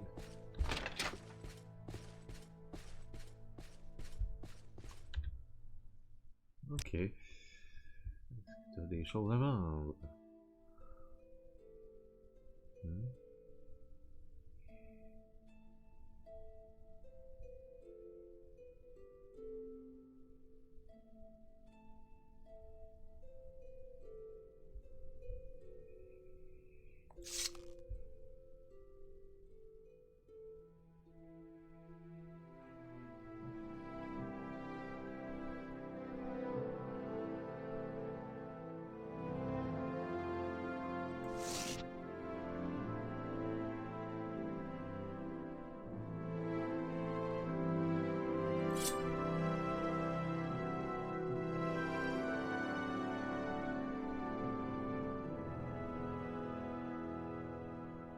Ben voyons donc, toi.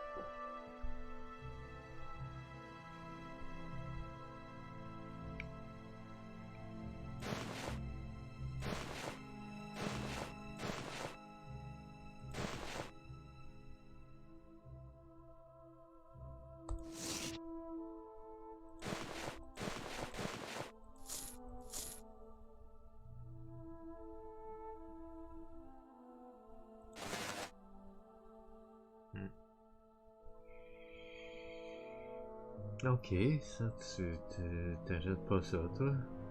Semble-t-il. Ouais. Fire Tip ou Dwemer Flame Blade. 3 à 16. où? Et ok, ouais, je comprends là. Je comprends là. Et shit. Je comprends pourquoi Firetip est si bon.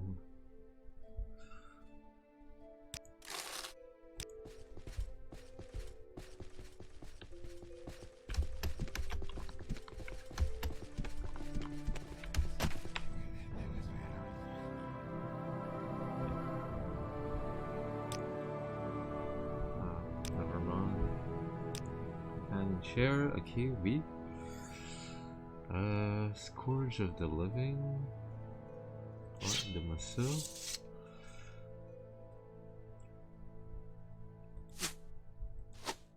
Ouais, prends ça. Ensuite, Shitsun Cuirasse, Dark Brotherhood Home. Orcish Cuirasse, c'est vrai, c'est très fort.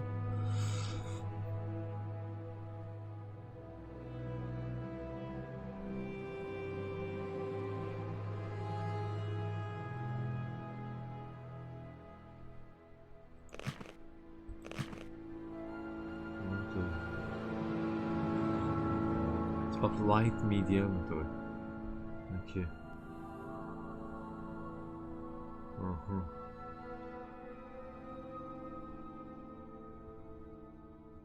Et je pense que c'est tout. Ouais. Ok. Marianne.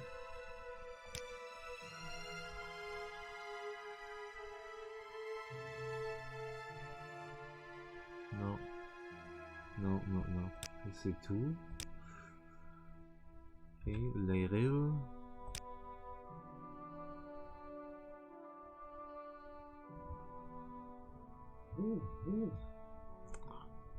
Je veux pas... Non. C'est pas ce que je veux faire. C'est tout. Et...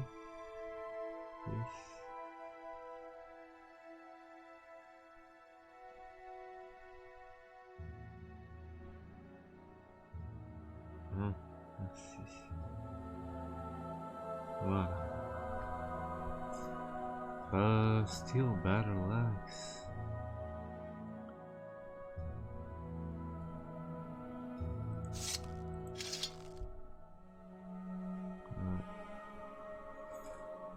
Ah oui, elle a un Tower Shield.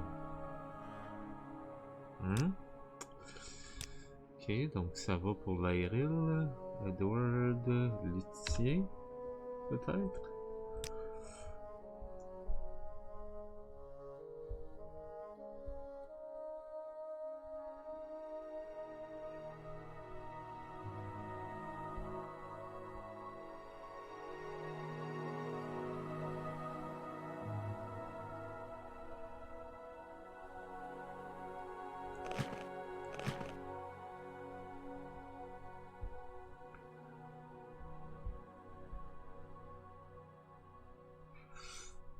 Ouais, ok. C'est... D'accord.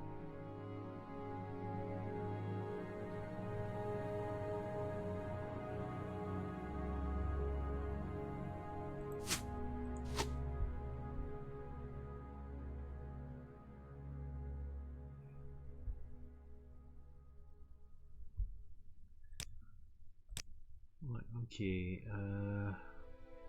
Ah ouais, je sais pas si 𝓜𝓸𝓻𝓻𝓻, ben, quoi que j'ai peut-être plus besoin d'Edward. Edward, est-ce que t'as une ceinture, Edward? Je pense pas, hein? Mais tiens. Belle petite ceinture pour toi.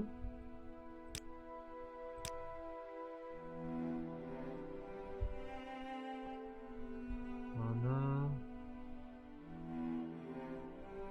Ah oui, 𝓤𝓸𝓻𝓻𝓸𝓀, c'était toi qui avais tout plein d'affaires, il me semble. Mais on les a pris des choses à 𝓤𝓸𝓻𝓻. Eh ben oui. Now, where did I put that?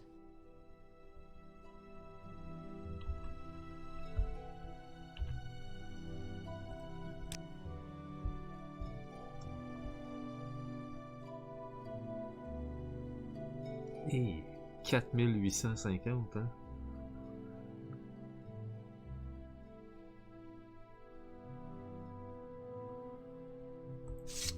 Je vais au moins vendre ça. Shitson cuirasse. Imperial Steel Boots. Ouais.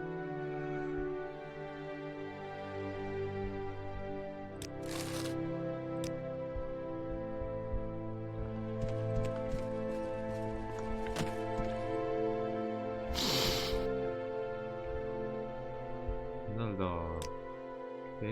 Ah, voilà. Je le disais aussi.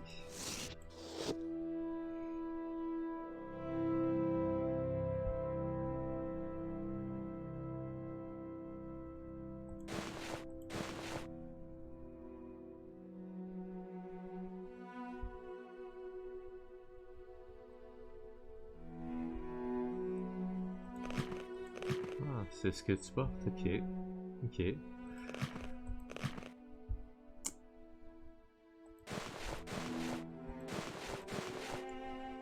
Ça, tu n'apportes plus ça, en effet. Ton loot, extravagant belt, arme, cuirasse.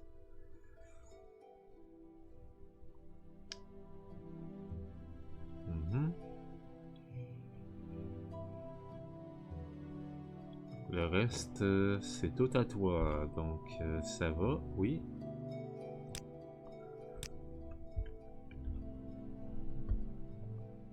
Alors, barter, hein?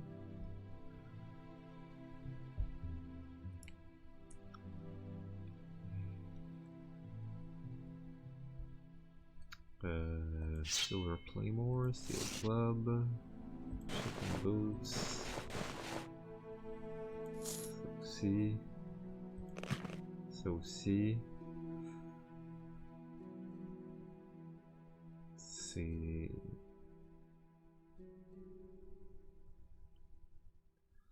Sincèrement, c'est toute une épée, là.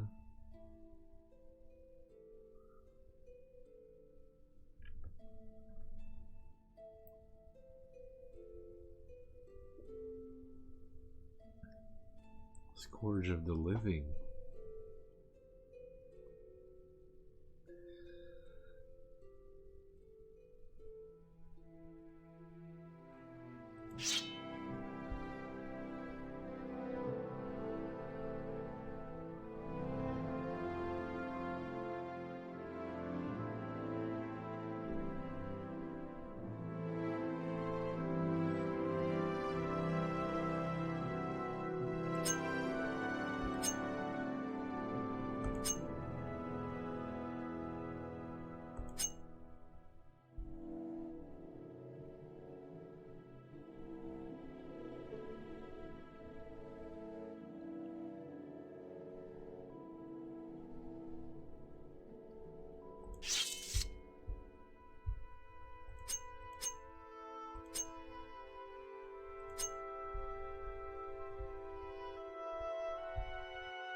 On va l'apporter en fait, le Scourge of the Living, ce qui est vraiment bon.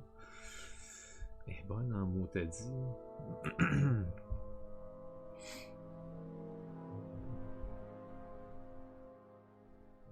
Je le sais pas, hein. Pour vrai, là.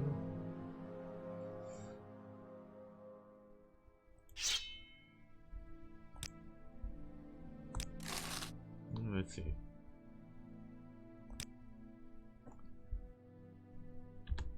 Non.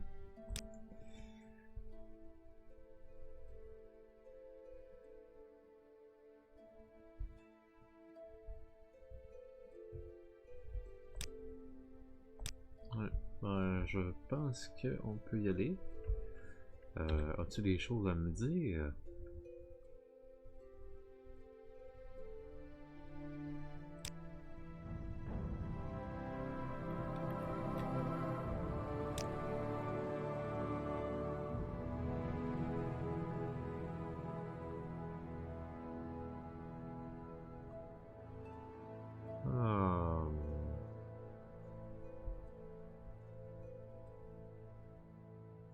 Saran slave market? What the hell?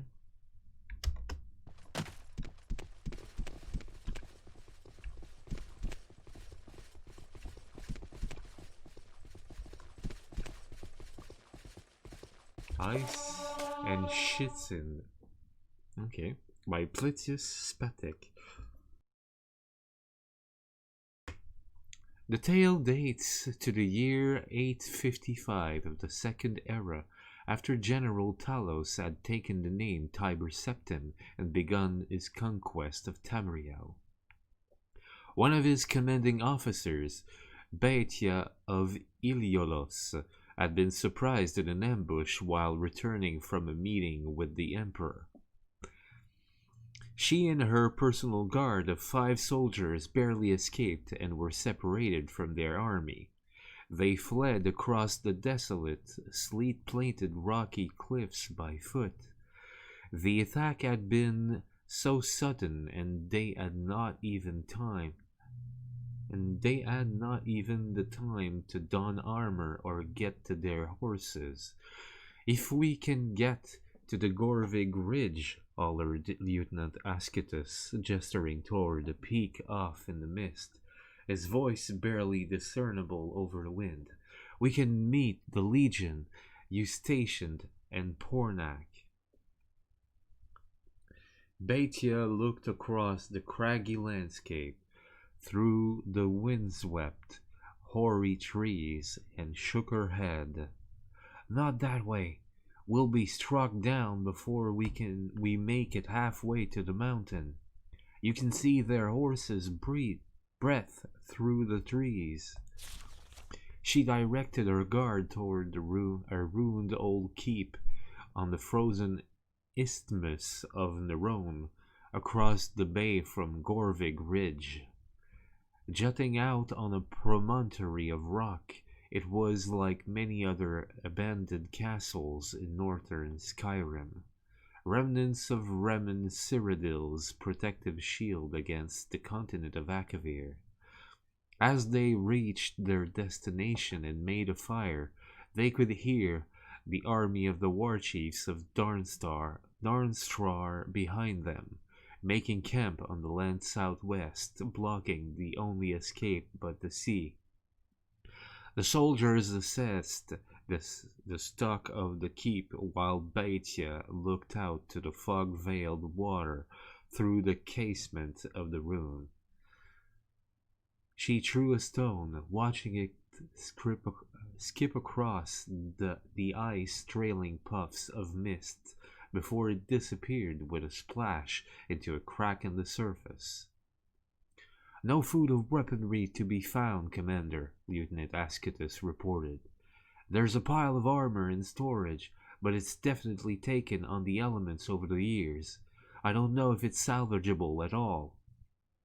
We won't last long here, Baetia replied. The Nords know that we'll be vulnerable when night falls, and this old rock won't hold them off. If there's anything in the keep we can use, find it. We have to make it across the ice floe to the ridge. After a few minutes of searching and matching pieces, the guards presented 2 very grim, scuffed and cracked suits of chitin armor. Even the least proud of the adventurers and pirates who had looted the castle over the years had taught the shells of chitin beneath their notice. The soldiers did not care to clean them. The dust looked to be the only adhesive holding them together. They won't offer us much protection, just slow us down, grimaced Ascetus. If we run across the ice as soon as it gets dark. Anyone who can plan and execute an ambush like the war chiefs of Darnstrar will be expecting that. We need to move quickly now before they're any closer. Baetia drew a map of the bay in the dust, and then a semicircular path across the water. an arc stretching from the castle to the 𝓐𝓙𝓚 ridge. The man should go the long way across the bay like so.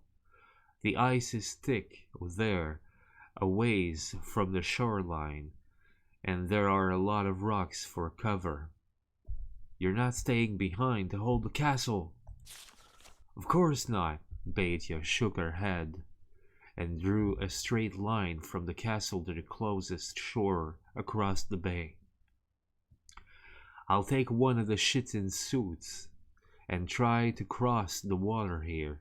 If you don't see or hear me when you've made it to the land, don't wait.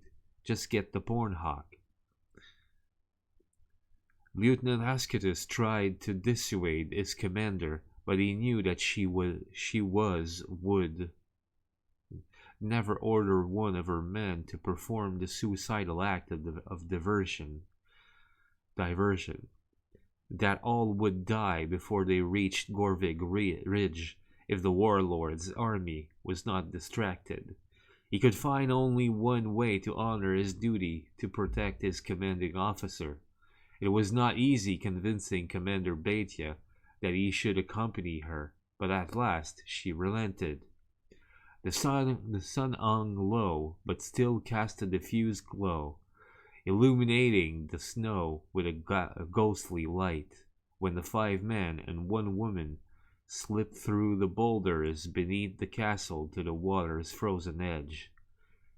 𝓬𝓸𝓻 and Ascetus moved carefully and precisely, painfully aware of each dull crunch of 𝓤𝓤 against stone. At their commander's signal, the 4 unarmored men dashed towards the north across the ice. When our men had reached the first fragment of cover, a spiral of stone jutting a few yards from the base of the promontory, 𝓬𝓸𝓻 turned to listen for the sound of the army above. Nothing but silence. They were still unseen. Ascetus nodded, his eyes through the helm showing no fear. The commander and the lieutenant stepped onto the ice and began to run. When 𝓬𝓸𝓻 had surveyed the bay from the castle ramparts, the crossing closest to shore had seemed like a vast featureless plain of white. Now that she was down on the ice, it was even more flat and stark. The sheet of mist rose only up their ankles, but it billowed up at their approach like the end of nature itself was pointing out their presence to their enemies. They were utterly exposed. It came almost as a relief when 𝓬𝓻 heard one of the war chief's scouts whistle a signal to his masters. They didn't have to turn around to see if the army was coming. The sound of galloping hoofs and the crash of trees giving way was very clear over the whistling wind. 𝓬𝓻 wished she could risk a glance to the north to see if her men were hidden from view, but she didn't dare. She could hear Ascetus running to her right, keeping pace, breathing hard. He was used to wearing heavy armor, but the 𝓤𝓤 joints were so brittle and tight from years of disuse, it was all he could do to bend them. The rocky shore to the ridge still looked at the eternity away when 𝓬𝓻 felt and heard the first volley of arrows. Most struck the ice and their feet with sharp cracking sounds, but a few nearly found home, ricocheting off their backs. She silently offered a prayer of thanks to whatever anonymous shellsmith, now long dead, had crafted the armor. They continued to run, as the first rain of arrows was quickly followed by a second and a third. "Thanks, 𝓤𝓸𝓻," Ascetus gasped. "If there was only leather in the keep, we'd be pierced through and through. Now, if only it weren't so rigid." 𝓬𝓻 felt her own armor joints begin to set, her knees and hips finding more and more resistance with every step. There could be no denying it. They were drawing closer toward the shore, but they were running much more slowly. She heard the first dreadful galloping crunch of the army charging across the floe toward them. The riders were cautious on the slippery ice, not driving their horses at full speed, but Beatia knew that they would be upon the two of them soon. The old shit in armor could withstand the bite of a few arrows, but not a lance driven with the force of a galloping horse. The only great unknown was time. The thunder of beating hooves was deafening behind them when Ascetus and Beatia reached the edge of the shore. The giant jagged stones that strung around the beach blockaded the approach. Beneath their feet, the ice sighed and crackled. They could not stand still, run forward, nor run back. Straining against the tired metal in the armor joints, they took 2 bounds forward and flew at the boulders. The first landing on the ice sounded an explosive crack. When they rose for the final jump, it was on a wave of water so cold it felt like fire through the thin armor. Ascetus's right hand found purchase in a deep fissure. Beatia gripped with both hands, but her boulder was slick with frost. Faces pressed to the stone, they could not turn to face the army behind them. But they heard the ice splintering and the soldiers cry out in terror for just an instant. Then there was no sound but the whining of the wind and the purring lap of the water. A moment later, there were footsteps on the cliff above. The 4 guardsmen had crossed the bay. There were 2 to pull Beatia up from the face of the boulder, and another 2 for Ascetus.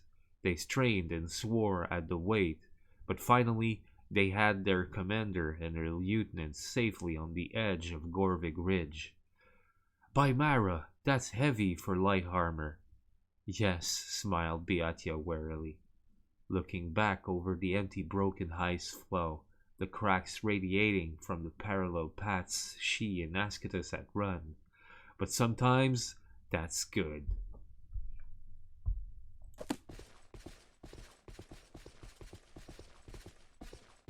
And a silver dagger.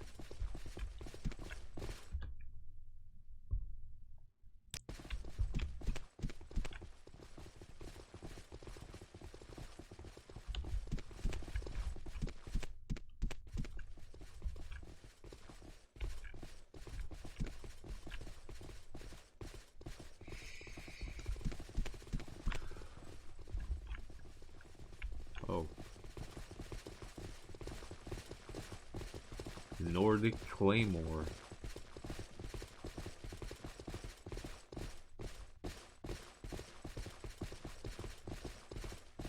Iron Viper Skewer.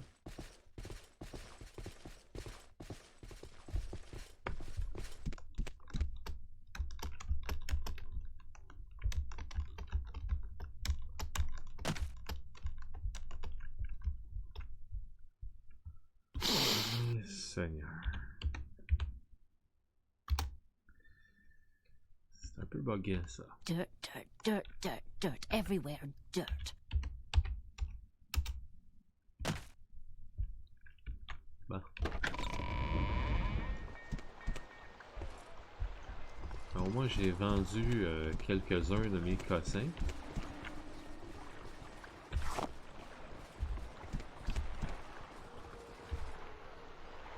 I'm Fonaves Saville. This is the village of Surin, gateway to Bal-Ur. Are you looking for services here, or was there something else I can do for you? Oh, you're here to travel.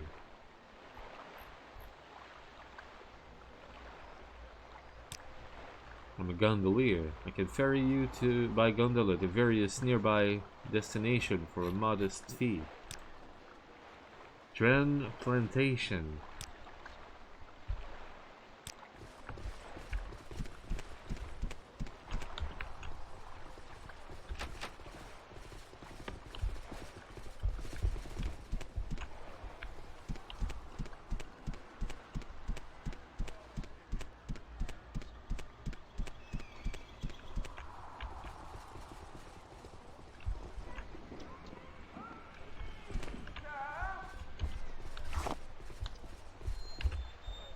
Bon, on va faire un petit peu d'alchimie, je pense, là.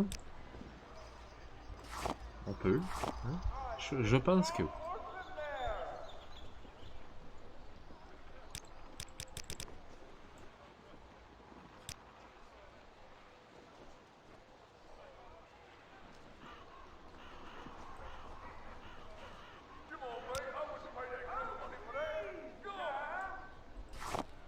Donc, 55...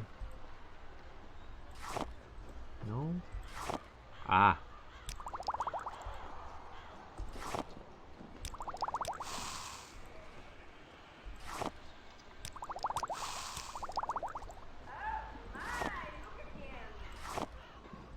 Ah, l'autre, non? Bon meal, ok.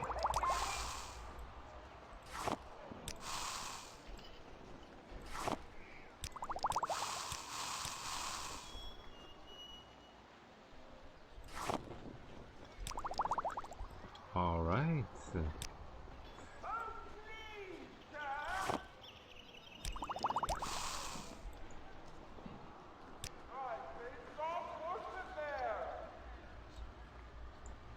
Void Essence. Ça n'a pas marché.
𝓐𝓢𝓜𝓡, ok.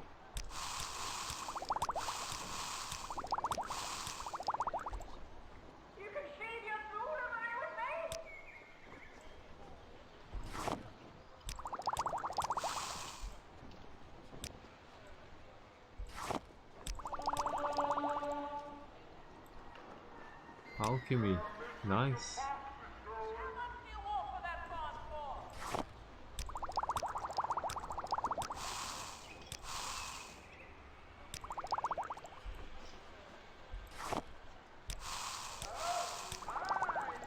Paralyze.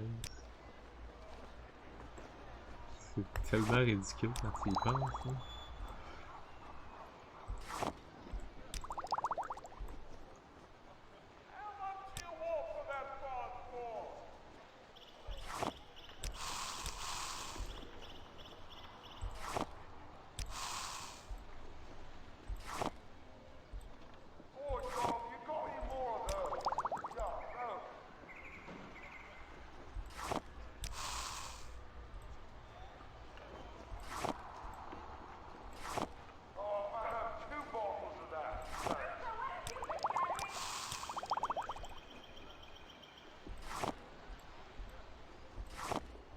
Non. Non plus. Oh.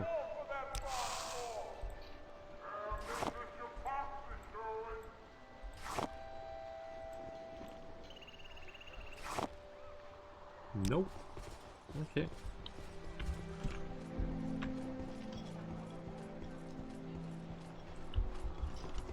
Bon. What is this regarding, 𝓐𝓢𝓜𝓚?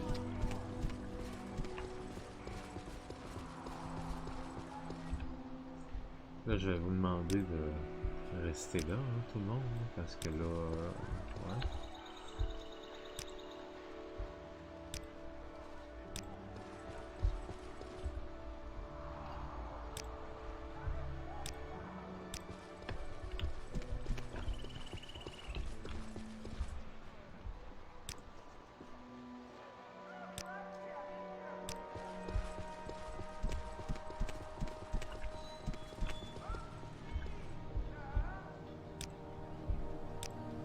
Here, oui.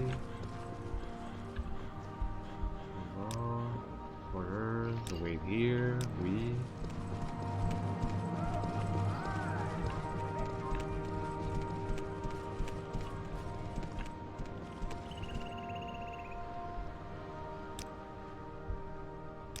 Wait here, oui.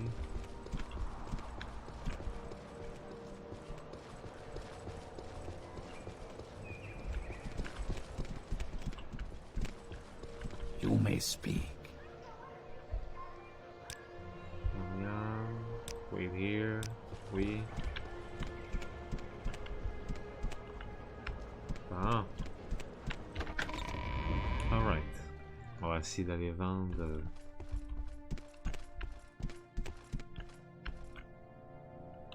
Hello there, commoner.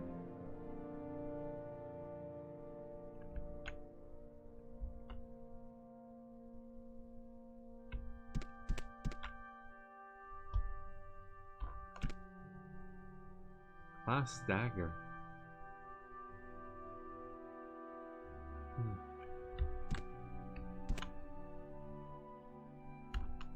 Class bracer?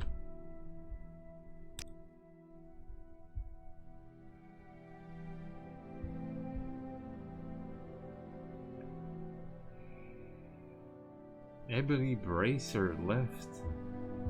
Wow, okay.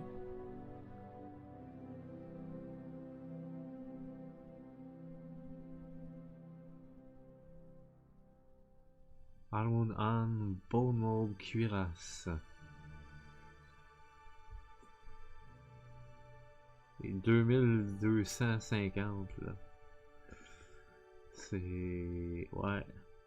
C'est ça qui est ça là. Moi j'ai des choses à te vendre. Ouais, non, pas ça. Pas le tax record.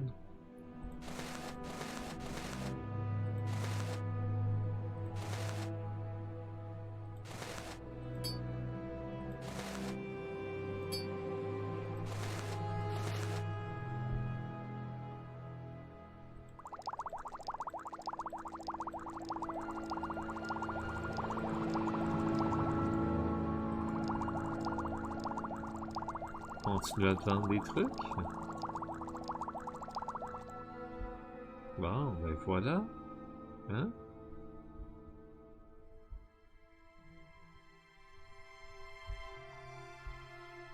Voilà qui est fait.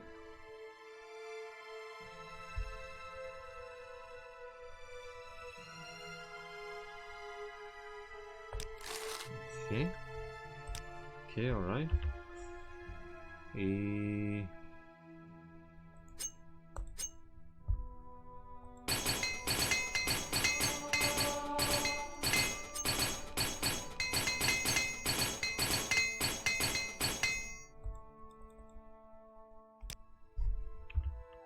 ne plus.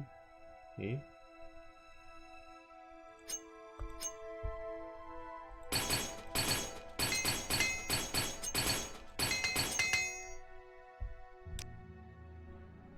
Bon.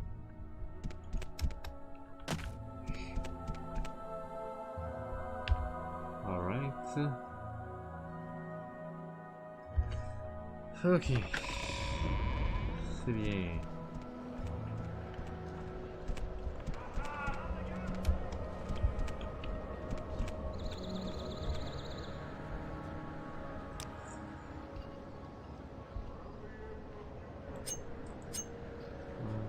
C'est la personne à qui je donnais ça. Donc, voilà.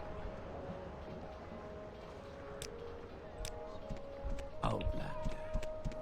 Yes. What is it?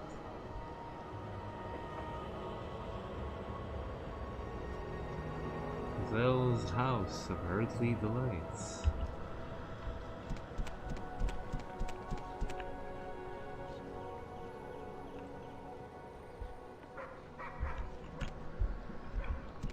On va aller lui parler quand même, on va voir. Sait-on jamais.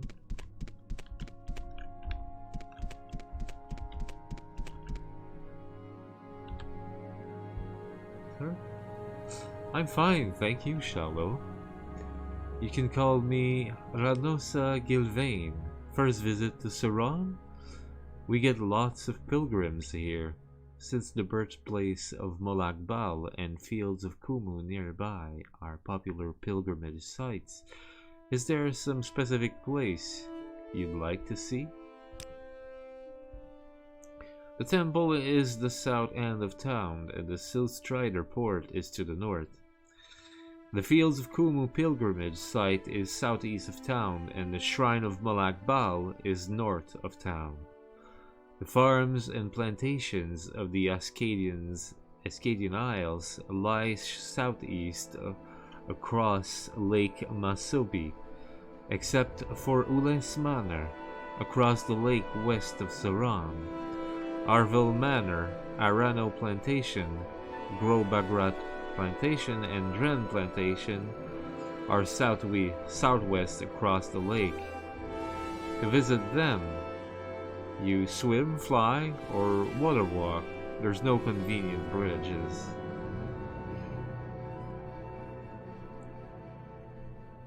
D'accord? Well, what do you have to border? 𝓐𝓸𝓻𝓻𝓸𝓀, Humboldt, some things, not super great things, but still.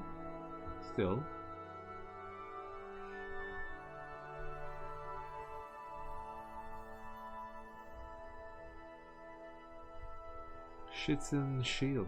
Ah bon, d'accord.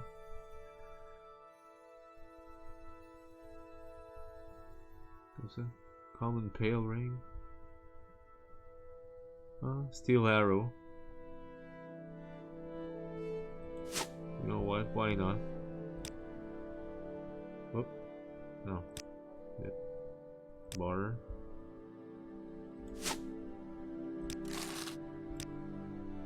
Oh, thank you.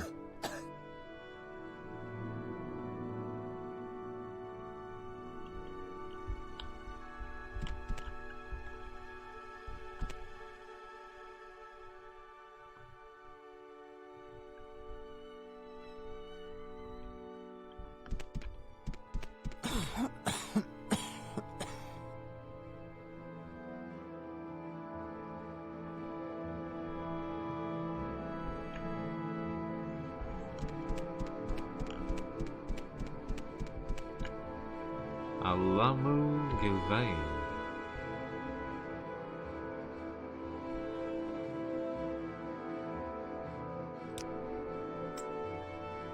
Your mage. Destruction and alteration. Ah bon. Okay.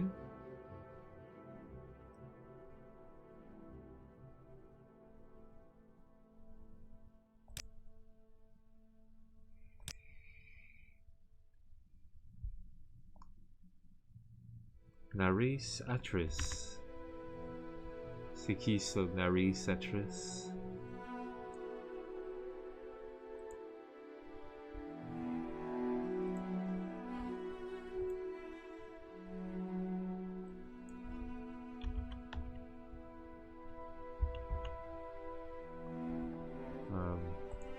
This is Isabel.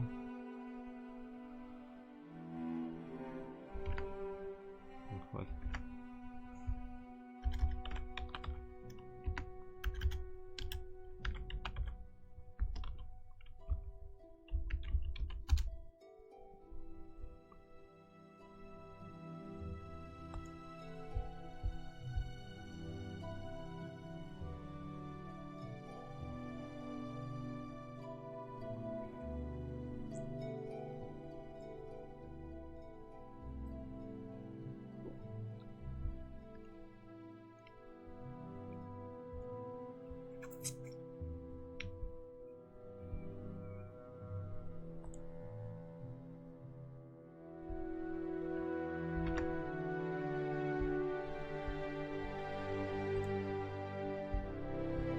Ah bon. Et semble-t-il une mage à Balmora. Je sais pas pourquoi il parle de elle là.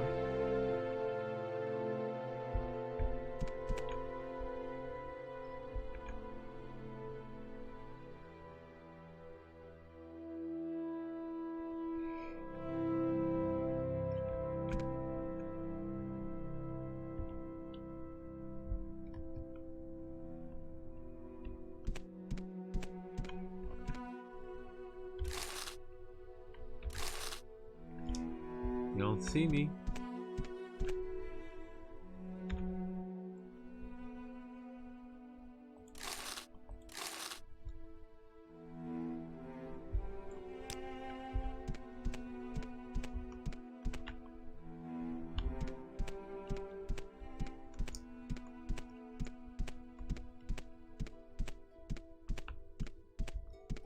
You don't see me at all. A wig? He's got a wig? Ah bon.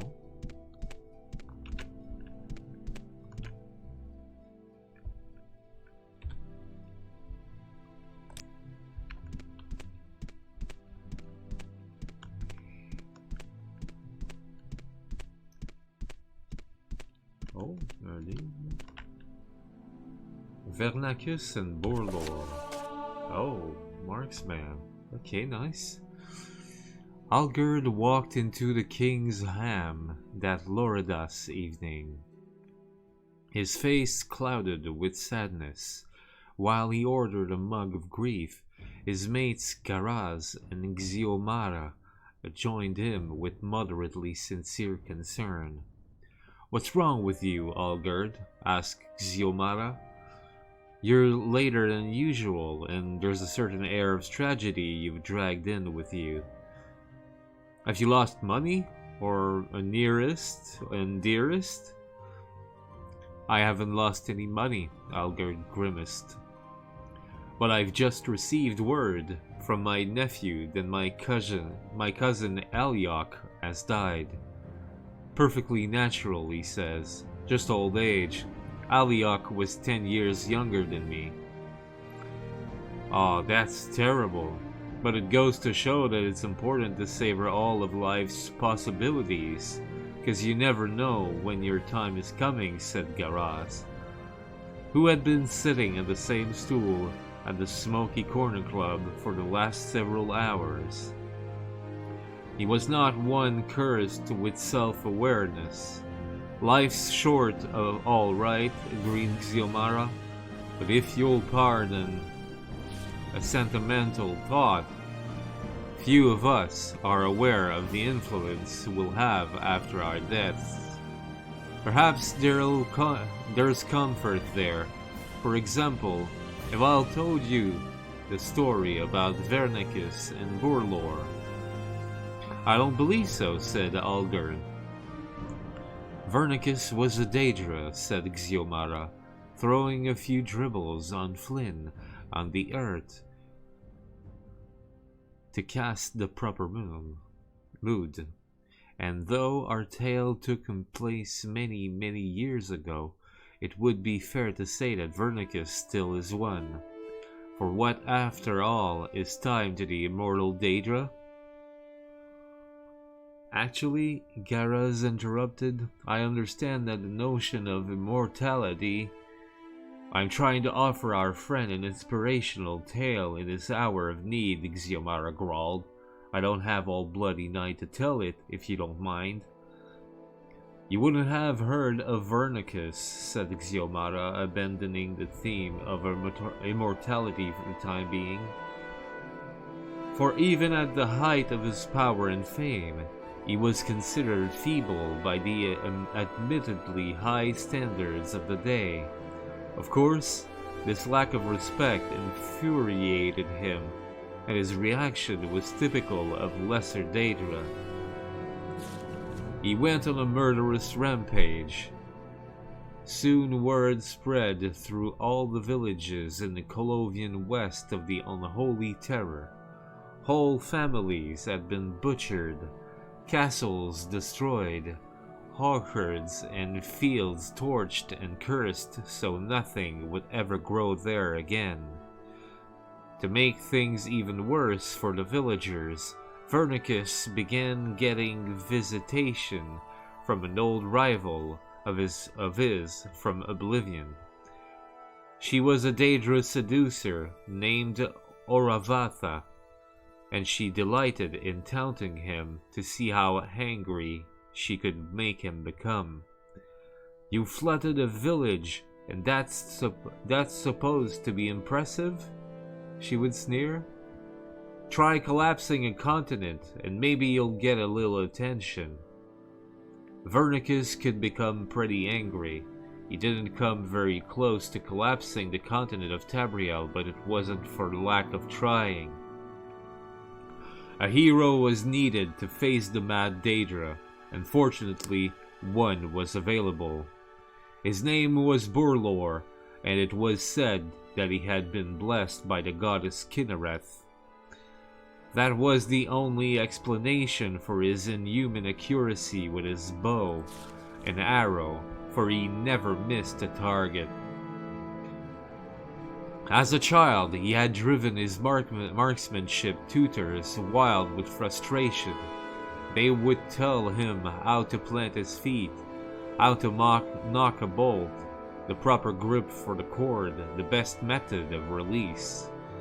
He ignored all the rules, and somehow, every time, the arrow would catch a breath of wind and sail directly to his target. It did not matter if the quarry was moving or still, at very close range or miles away. Whatever he wanted to strike with his arrow would be struck. Burlor answered the call when one of the village mayors begged him for help. Unfortunately, he was not as great a horseman as he was an archer. As he rode through the forest toward the mayor's town, a place called 𝓐𝓙𝓻𝓻𝓸𝓀, Vernicus was already murdering everyone there. 𝓐𝓢𝓜𝓚 watched and stifled back a yawn. Murdering a small town mayor isn't going to put you in famous company, you know. What you need is a great champion to defeat. Someone like 𝓐𝓤𝓝 or Pelinal Whitestrake, or... She stared at the figure emerging from the forest. "That fellow!" "Who's he?" growled Vernicus between bites of the mayor's quivering body. "The greatest archer in Tamriel. He's never missed." Burlor had his bow strung and was pointing it at the 𝓸𝓸𝓻. For a moment, Vernicus felt like laughing. The fellow was not even aiming straight, but he had a well-honed sense of self-preservation. There was something about the man's look of confidence that convinced the 𝓸𝓸𝓻 that 𝓐𝓢𝓜𝓚 wasn't lying.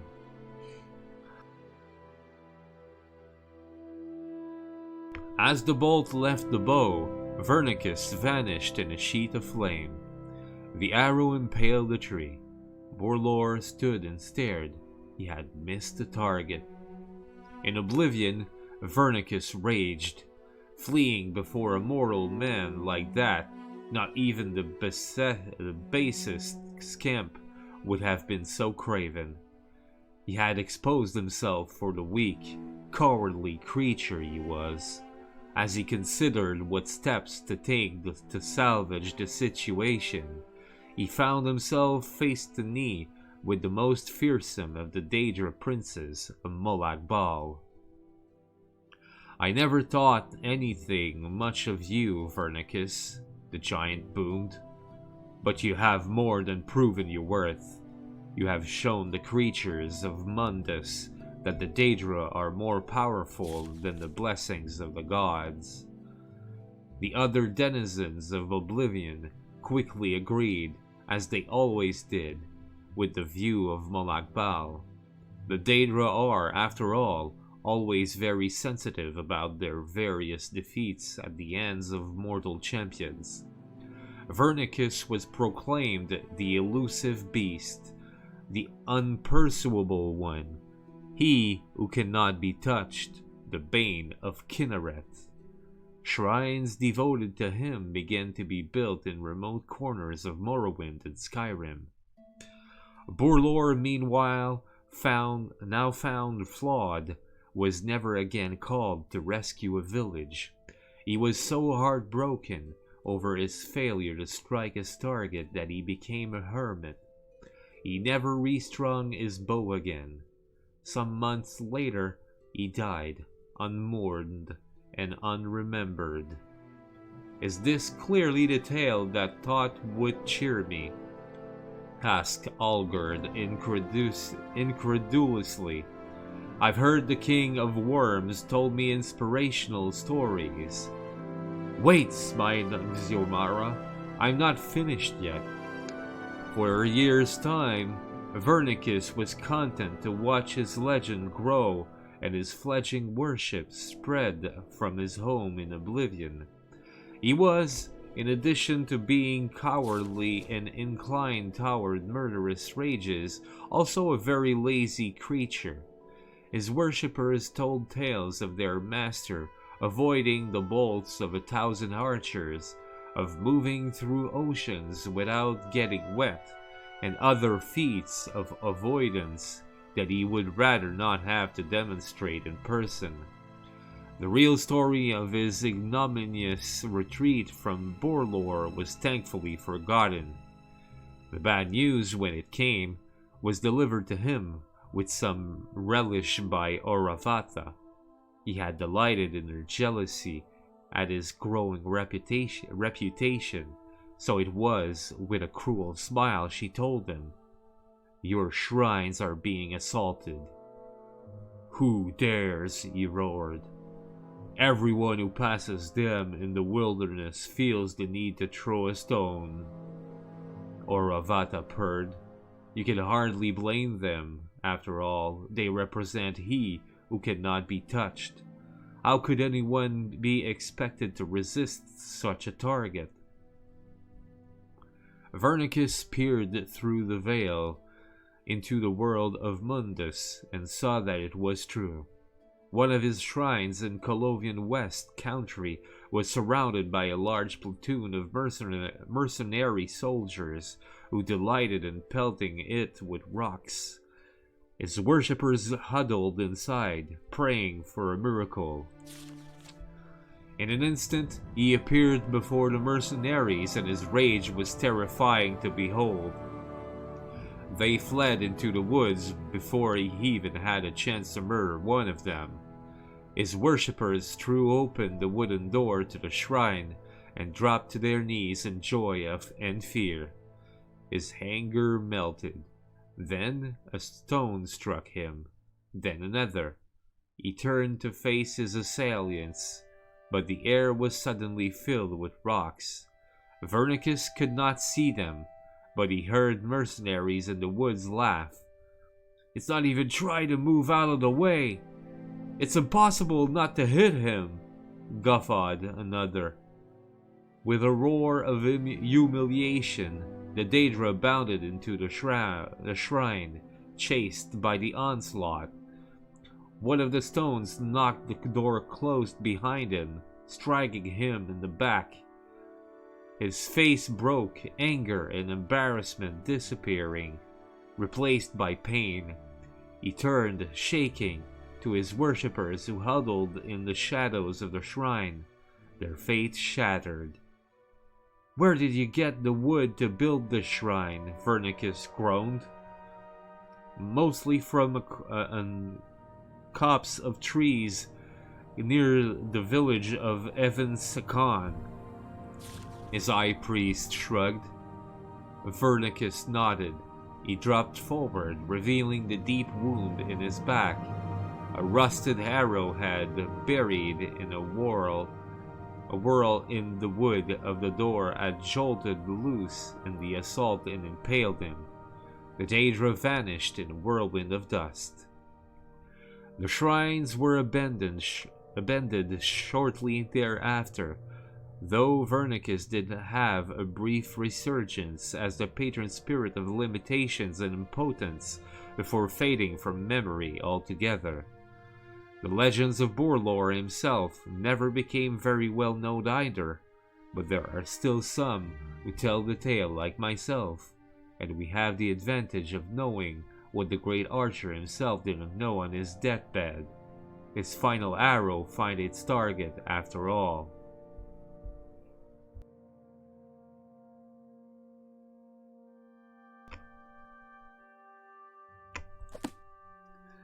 Et c'était l'histoire de Vernicus and Borlore. Et j'ai plus grand chose à faire ici. Bon. Donc.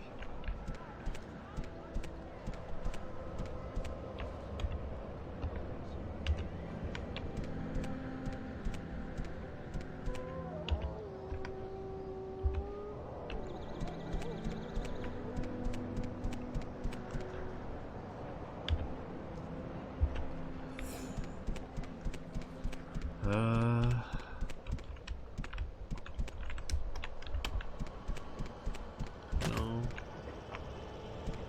C'est pas ça. Eh mon Dieu Seigneur. Je te dis. Je te dis.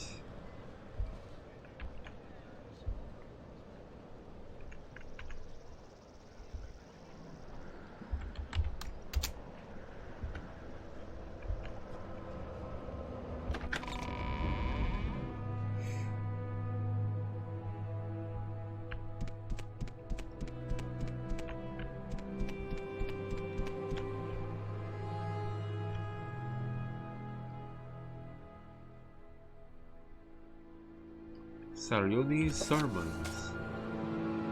Lestam Sivi, mercy, mastery. This volume of the 𝓐𝓢𝓜𝓡, I explained priestly writings, was written and collected with the commentary of Archcanon Toller Sarione. It is the best-selling of the temple annotated text and therefore inexpensive and commonly found in most Dunmer households. Sarione collects Vivek's most famous sermons and the popular explanations of his Gospels. This text exists in many editions. More elaborate editions are handsomely illuminated with Vivek's quotations from the Gospels for days, seasons, and festivals. Listen, faithful, to Vivek's words, for he says 5 times in 5 ways, forge a keen faith in the crucible of suffering, engrave upon thy eye the image of injustice. Death does not diminish, the ghost gilds with glory. Faith conquers all, let us yield to faith. Better to suffer a wrong than to do one. Hear the words of Lord Vivek, and heed his sermons of the 7 graces, for he names them 7 times in 7 ways. Valor, daring, justice, courtesy, pride, generosity, humility. Grace of valor. Thank you for your valor, Lord Vivek. I shall not quail nor turn away, but face my enemies and my fear. The grace of daring. Thank you for your daring, Lord Vivek. I shall not shun risk, nor hide behind the mask of cautious counsel, for fortune favors the bold. The grace of justice. Thank you for your justice, Lord Vivek. I shall be neither cruel nor arbitrary, for fair dealing earns the love, trust, and respect of our people. The grace of courtesy. Thank you for your courtesy, Lord Vivek. I shall speak neither hurtful nor harsh word, but shall speak respectfully, even of my enemies, for temperate words may turn aside anger. The grace of pride. Thank you for your pride, Lord Vivek. I shall not doubt myself or my people or my gods, and shall insist upon them and my ancient rights. The grace of generosity. Thank you for your generosity, Lord Vivek. I shall neither hoard nor steal, nor encumber myself with profitless treasures, but shall share freely among house and heart. The grace of humility. Thank you for your humility, Lord Vivek. I shall neither strut nor preen in vanity, but shall know and give thanks for my place in the greater world.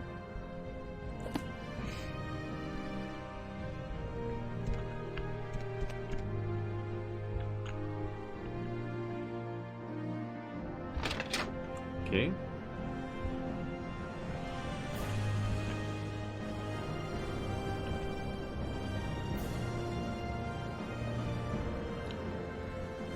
D'accord.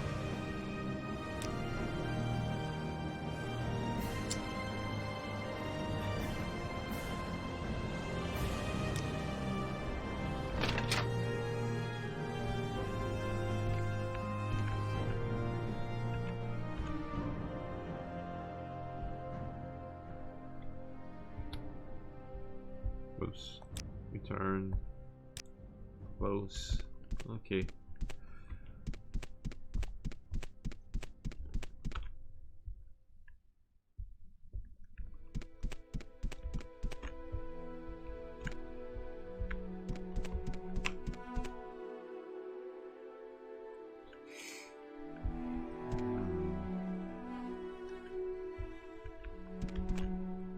Fait que...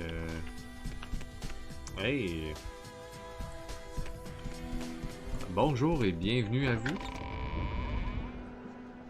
Merci beaucoup la gâchette pour le raid. Et bienvenue sur ce stream de ASMR Morrowind.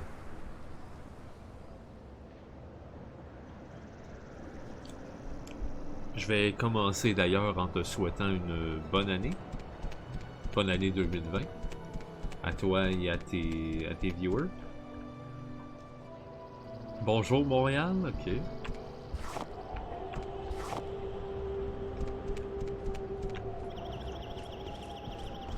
Under sun and sky. J'espère qu'il fait bon vivre à Montréal. Il y a des rogues un peu partout. 𝓐𝓢𝓚. I'm 𝓐𝓢𝓚. This is the village of Suran, gateway of... ok, bon, ça c'est tout le reste. Est-ce que t'as quelque chose en particulier, toi? Non? What's your trade? Warrior, bon, ok, juste... Et merci d'avoir choisi mon stream pour le raid. Clothier. On va aller voir le clothier.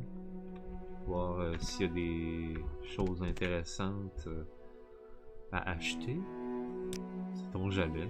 Peut-être que oui, non ou non, finalement. C'est rien bon. D'accord. Ok. Est-il... I could kill that Gwar.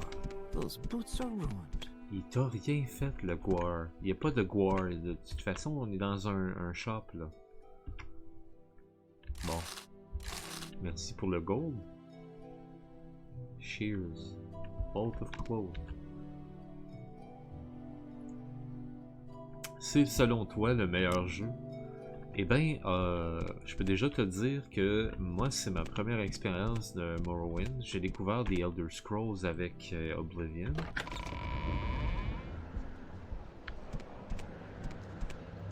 Oblivion que j'ai fait pas mal à 100%, si je me souviens bien.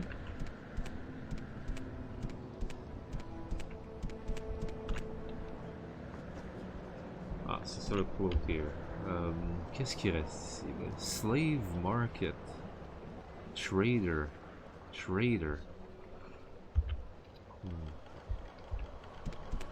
On va aller voir le trader avant que... Tant que ça soit barré. Jusqu'à date, j'aime bien. Je vais t'avouer que la chose la plus... que je m'ennuie le plus de Oblivion et de Skyrim, c'est vrai que j'ai joué pendant la Skyrim aussi. C'est vraiment au niveau des quêtes, c'est très difficile de suivre les quêtes avec le journal qu'il y a là. I'm fine, thank you, Charlot. You can call me 𝓚𝓚. First visit to Saran? Lots of pilgrim. What do you have to sell? Well, there you go. Hello, arrows, silver shard axe. Okay.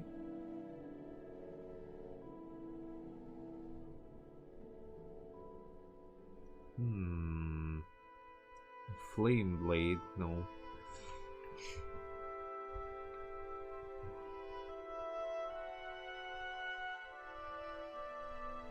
Par contre, j'ai pas tes arrows, flame bolt, ok. Ouais, je vais acheter ça, ces arrows là.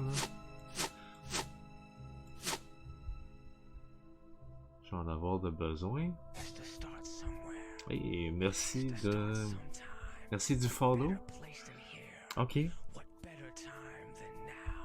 Ben, à la prochaine. J'espère qu'on va se revoir. Puis je te souhaite whatever ce que tu vas faire aujourd'hui. Bon party, bon souper, bonne célébration du nouvel an. Et si tu t'en vas te coucher, ben bonne nuit. Latest rumors. I'm telling you, it's making me worried. My neighbor was outside in the middle of the night last night, running around, talking nonsense, and in the morning, he doesn't remember a thing about it. Those scholars talk stuff about delusion diseases and such. What the hell does that mean? And why can't the priests cure it? Oh, ok. Ça, c'est nouveau.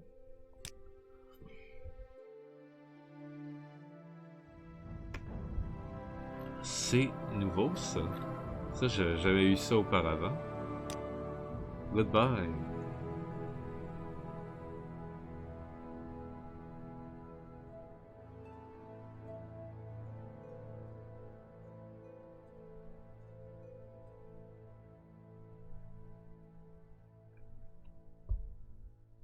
There's a knight, and here's a couple of things.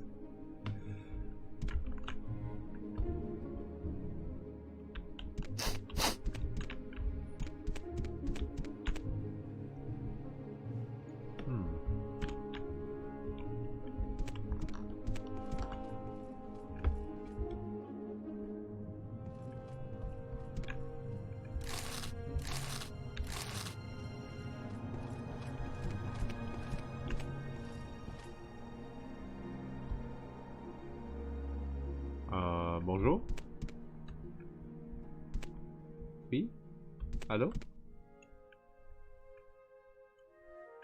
Vous vouliez me dire quelque chose? Peut-être pas.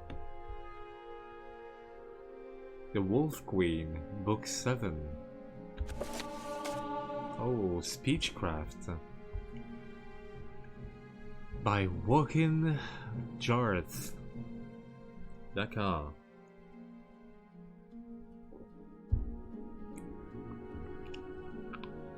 From the pen of 𝓐𝓸𝓻𝓻𝓻, 2nd century sage. 3rd era, 125. The exact date of the Empress 𝓐𝓸𝓻𝓻𝓸𝓀 II's execution in the tower at Glenpoint Castle is open to some speculation. Some believe she was slain shortly after her imprisonment in the 121st year, while others maintain that she was likely kept alive as a hostage until shortly before her uncle Sepphoris, king of Ghislaine, reconquered the western High Rock in the summer of the 125th year.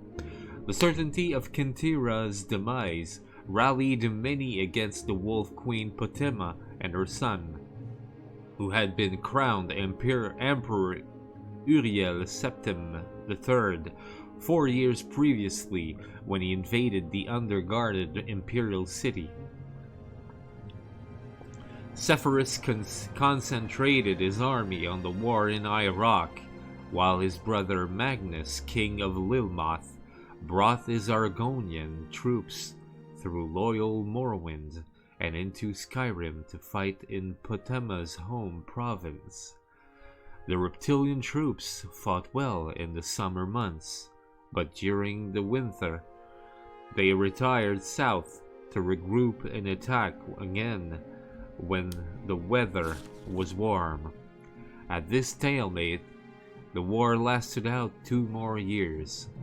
Also, in the 125th year, Magnus's wife, Elena, gave birth to their first child, a boy who they named Pelagiad, after the emperor who fathered Magnus, Sepphoris, the late Emperor Antiochus, and the Dread Wolf Queen of Solitude. Third Era, 127. Potema sat on soft silk cushions in the warm grass in front of her tent and watched the sun rise over the dark woods on the other side of the meadow. It was a peculiarly vibrant morning, typical of Skyrim summertide. The high chirrup of insects buzzed all around her, and the sky surged with thousands of following birds, rolling over one another and forming a multitude of patterns. Nature was unaware of the war coming to Falkenstar, she surmised. "Your Highness, a message from the army in Ammerfell," said one of the maids, bringing him a courier. He was breathing hard, stained with sweat and mud, evidence of a long, fast ride over many, many miles. "My queen," said the courier, looking to the ground, "I bring grave news of your son, the Emperor. He met your brother, King Sepphoris's army in Ammerfell, in the countryside of Ichidag, and there did battle. You would be proud, for he fought well, but in the end, the Imperial army was defeated and your son, our Emperor, was captured.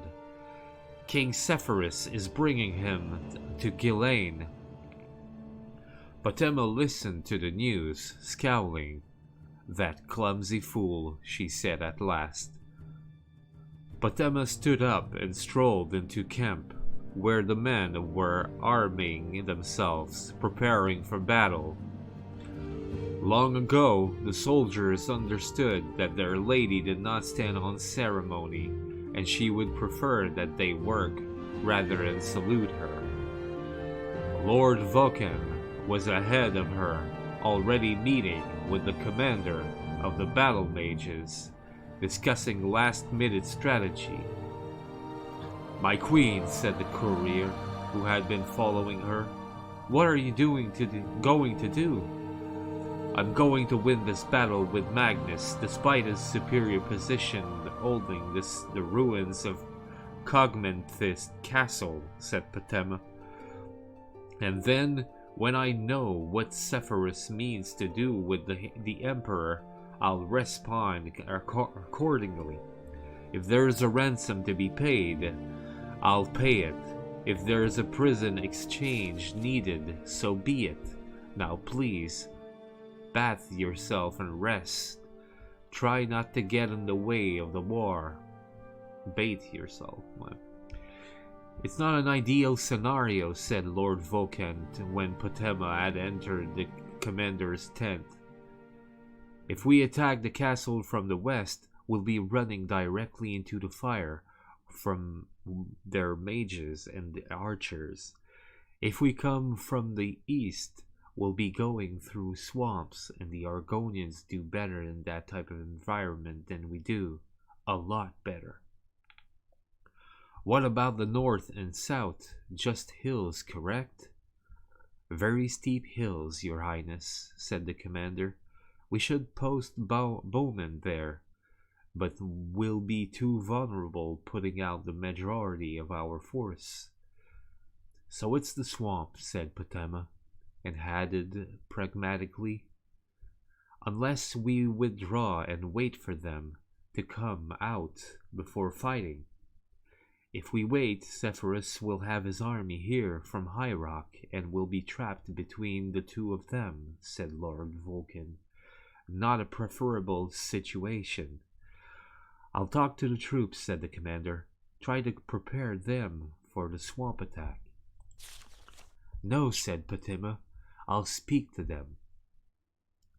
In full battle gear, the soldiers gathered in the center of camp. They were a motley collection of men and women, Cyrodiils, Nords, Bretons, and Dunmer, youngbloods and old veterans, the sons and daughters of nobles, shopkeepers, serfs, priests, prostitutes, farmers, academics, adventurers, all of them under the banner of the Red Diamond, the symbol of the imperial family of Tamriel. My children, Potema said, her voice ringing out, hanging in the still morning mist. We have fought in many battles together, over mountaintops and beachheads, through forests and deserts. I have seen great acts of valor from each one of you, which does my heart proud. I have also seen dirty fighting, backstabbing, cruel and wanton feats of savagery, which pleases me equally well, for you are all warriors. Warming to her team, Potema walked the line from soldier to soldier, looking each one in the eye. War is in your blood, in your brain, in your muscles, in everything you think and everything you do. When this war is over, when the forces are vanquished that seek to deny the throne to the true emperor, Uriel Septim III, you may cease to be warriors. You may choose to return to your lives before the war, to your farms and your cities, to show off your scars and tell tales of the deeds you did this day to your wandering neighbors. But on this day, make no mistake, you are warriors. You are war. She could see her words were working. All around her, bloodshot eyes were focusing on the slaughter to come, arms tensing around weapons. She continued in her loudest cry.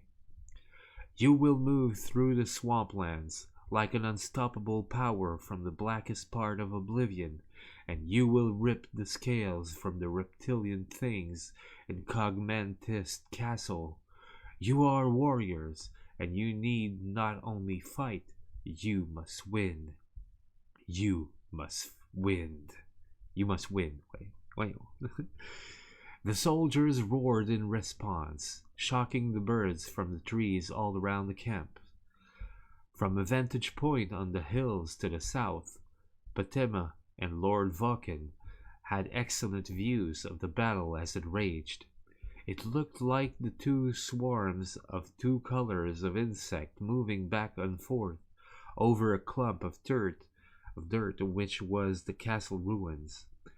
Occasionally, a burst of flame or a cloud of acid from one of the mages would flicker over the battle, arresting their attention. But hour after hour, the fighting seemed like nothing but chaos. A rider approaches, said Lord Vulcan, breaking the silence. The young Redguard woman was wearing the crest of Ghislaine, but carried a white flag. Potema allowed her to approach, like the courier from the morning. The rider was well traveled and worn. "Your Highness," she said, out of breath, "I have been sent from your brother, my lord King Sepphoris, to bring you dire news. Your son Uriel was captured in Ishidagh on the field of battle, and from there transported to Ghislaine." "I know all this," said Potema scornfully. "I have couriers of my own. You can tell your master that after I've won this battle, I'll pay whatever ransom or exchange." "Your Highness, an angry crowd met the caravan your son was in before it made it to Ghislaine," the rider said quickly. "Your son is dead. He had been burned to death within his carriage. He is dead." Potema turned from the young woman and looked down at the battle. Her soldiers were going to win. Magnus's army was in retreat. "One other item of news, Your Highness," said the rider. "King Sepphoris is being proclaimed emperor." Potema did not look at the woman. Her army was celebrating their victory.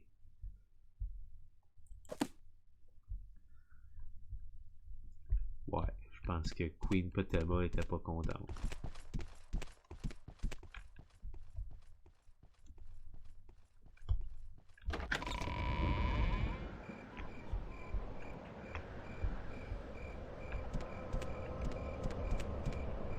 Bon.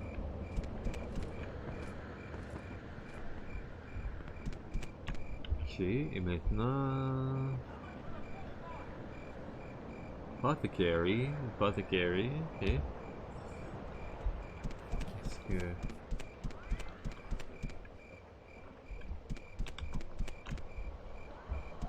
Ah d'accord, ça tient dans les airs de même, ça.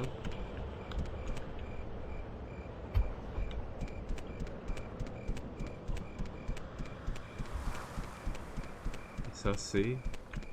le temple. Ah bon.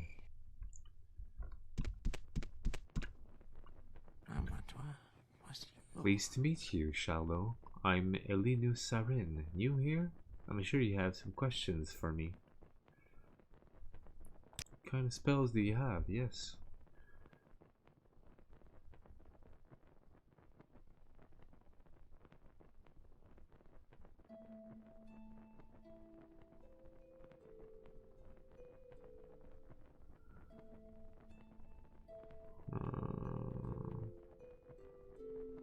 The spell.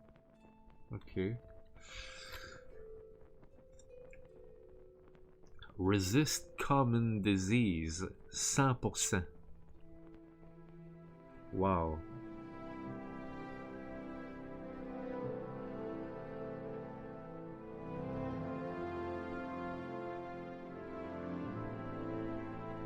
Okay.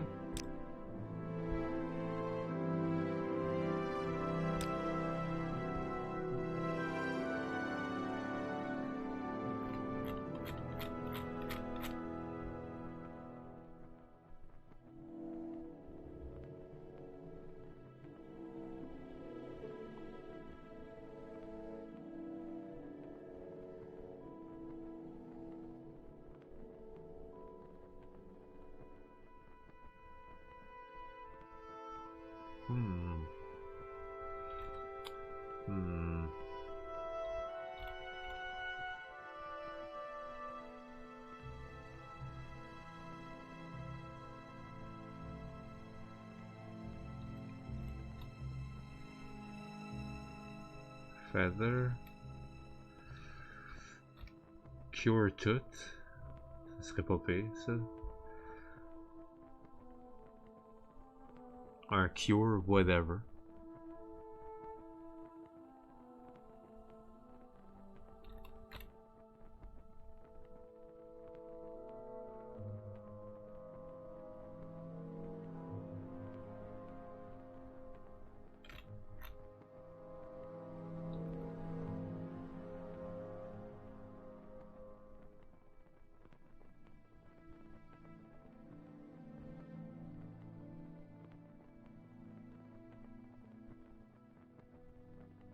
Ah bon? Ok. Ouais, est-ce que ça pourrait se faire? Touch on self?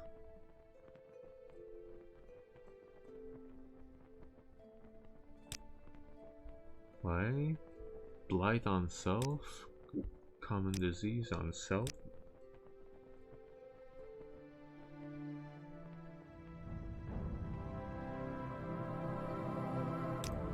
Poison on self?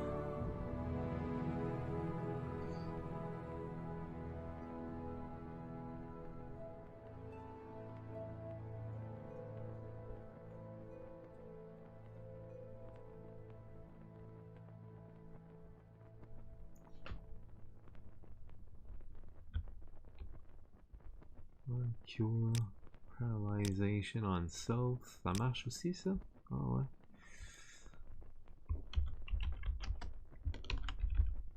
Cure all.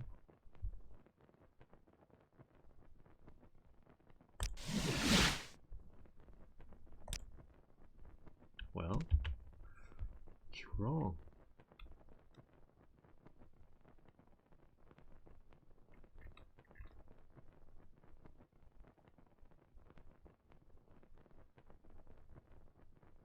Common disease on other? Ah ouais. Ben non, cure all. J'ai pas assez de magic. D'accord.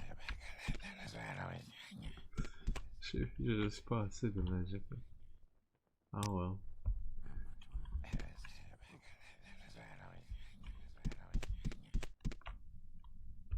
St. Louis, St. Rose.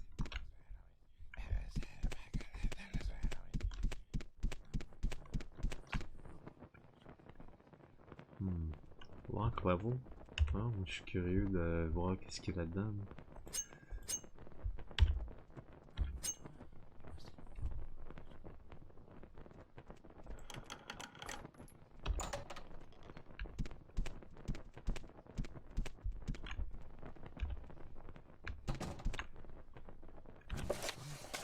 Up and down. Ok, c'est ouais.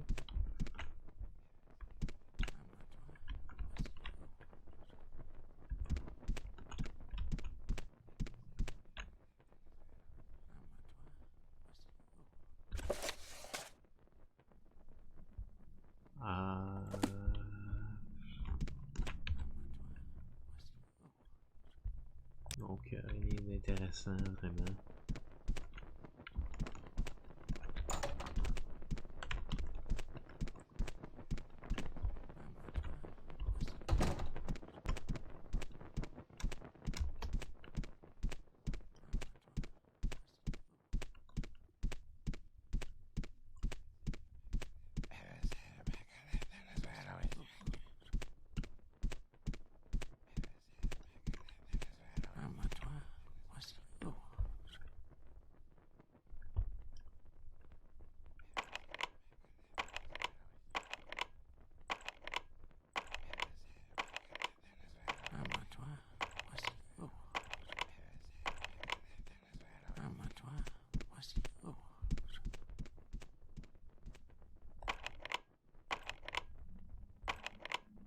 Allez. Colin.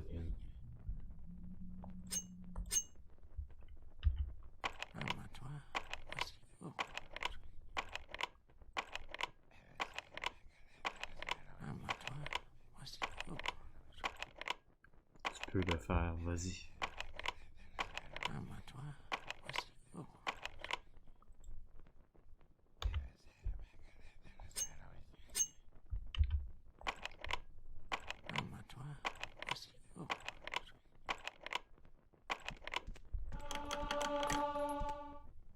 Bon.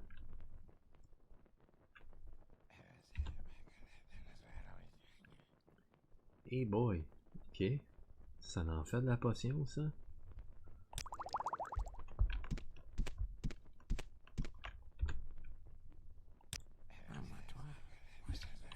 Ok, t'as pas rien.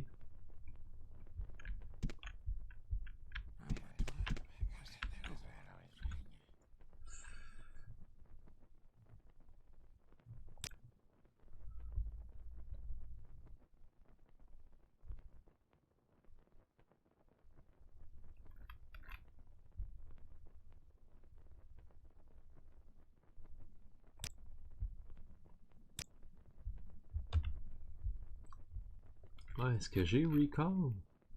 Ouais, j'ai recall. Recall on self. Ok.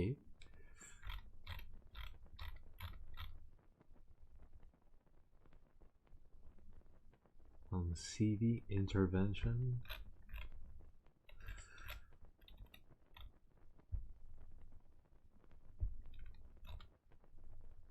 « 250 sur 0. Barnac. Ok. Sound. Feather. Visibility.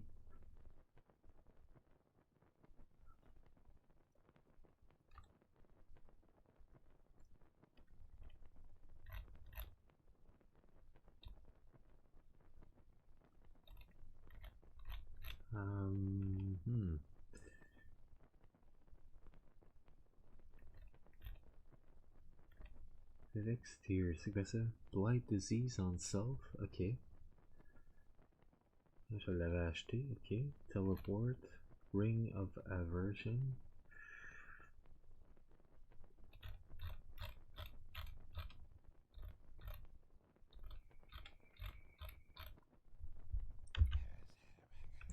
Sûrement, je sais pas. Spellmaking peut-être?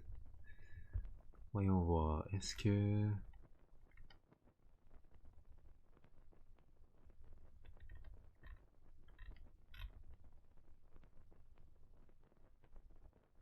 un gros summon everything, tu sais?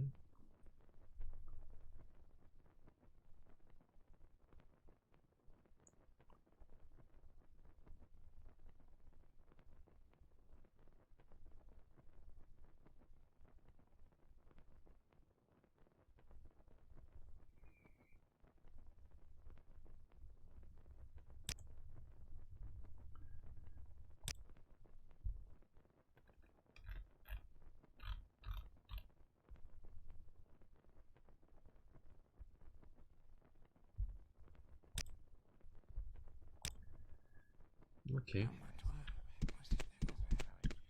Bon, ben. Il n'y avait pas grand chose ici. Non.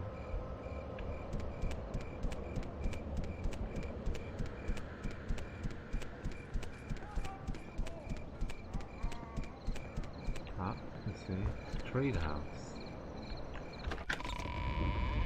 Et ça semble être ouvert de nuit.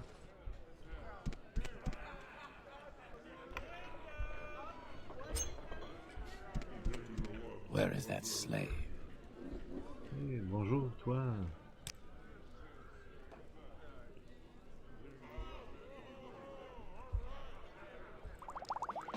Oh, t'achètes ça, pour vrai. Hop, ça c'est trop, ok. J'en ai un.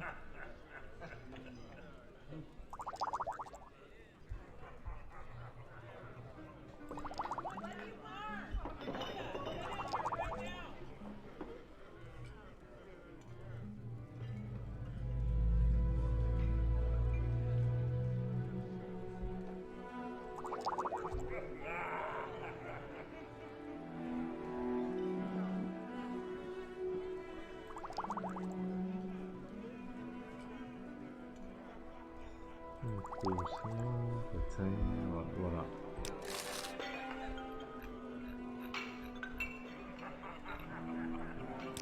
Rumors? Well, I don't know if anyone else has seen him.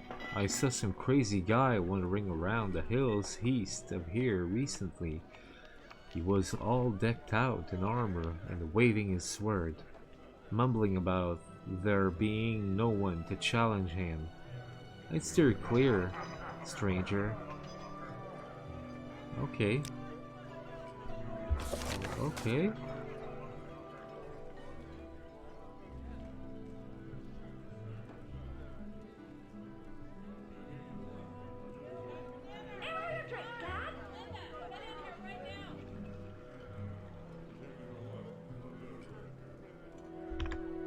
Okay.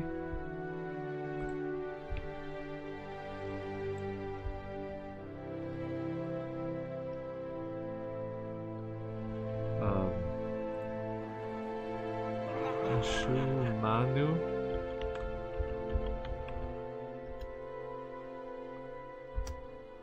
𝓐𝓢𝓜𝓡.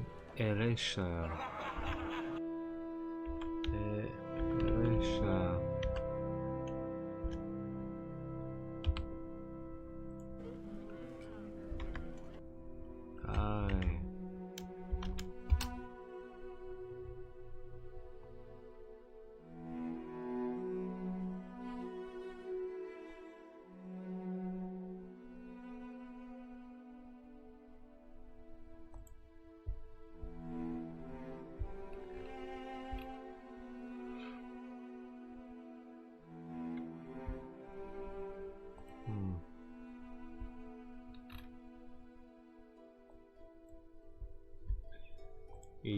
East.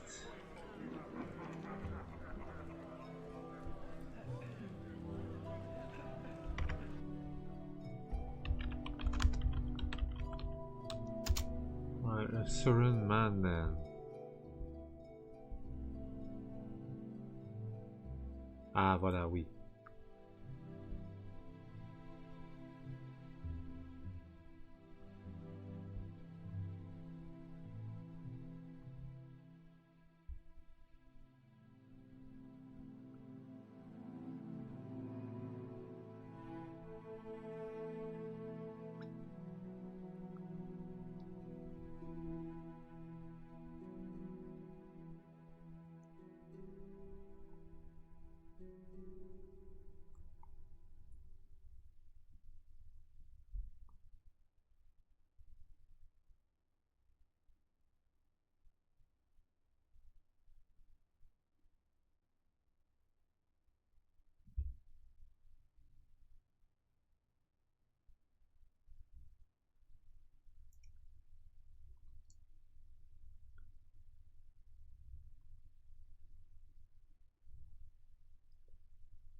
Okay.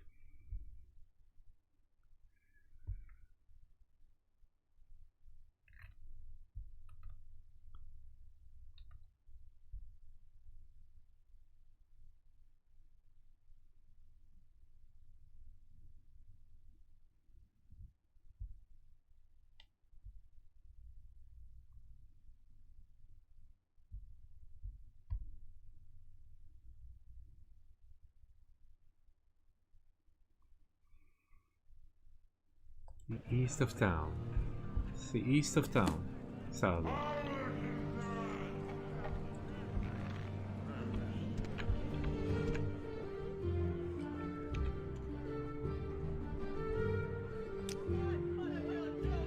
A bounty hunter? You're not for hire?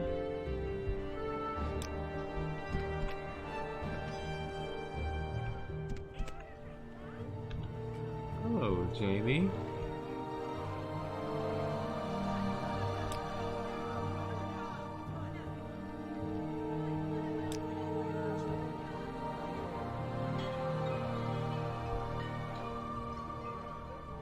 Okay, okay.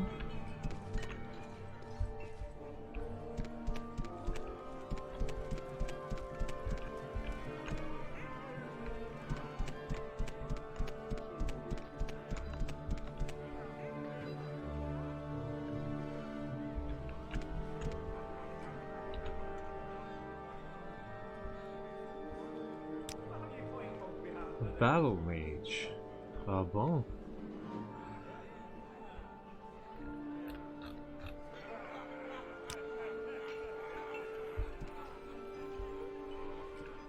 𝓜𝓸𝓻𝓻𝓸𝓀. Oh.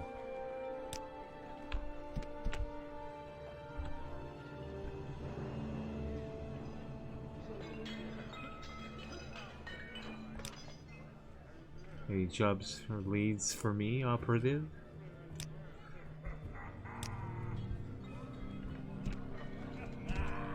𝓐𝓢𝓜𝓚. He offers training. Hides his eyes.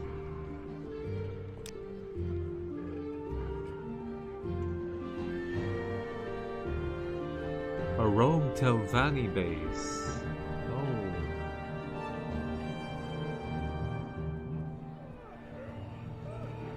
Let's say that she was somewhere in the ashland between 𝓐𝓢𝓜𝓻𝓻𝓸𝓀𝓲 on the west and 𝓐𝓢𝓜𝓻𝓻𝓻𝓸𝓀 on the east, and lord of 𝓐𝓸𝓻𝓻𝓸𝓀. That covers a lot of empty territory, okay. But still. So, 𝓜𝓸𝓻𝓻. Tout a l'air... ouais?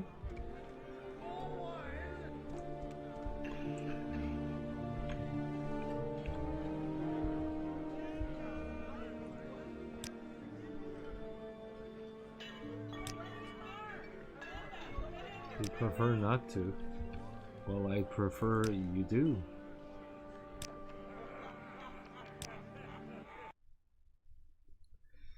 And I will. Whether you want it or not, I don't care.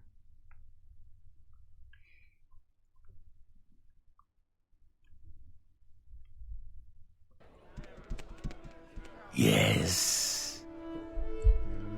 You're kind of in my way.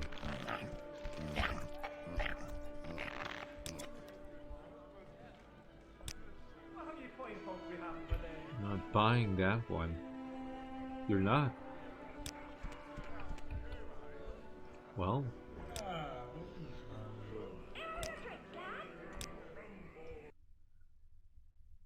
Let's see.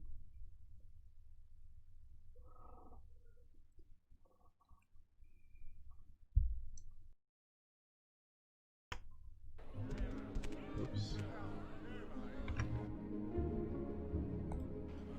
Ok.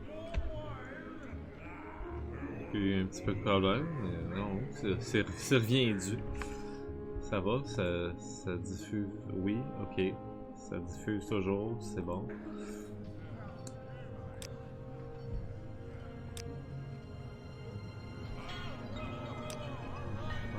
On va reprendre ça, mais ça me dérange pas.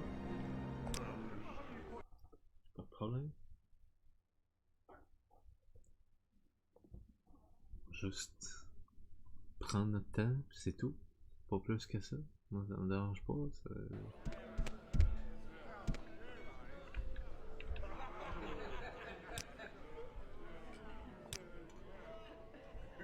I'm busy that day, sorry. Eh mon dieu, ça...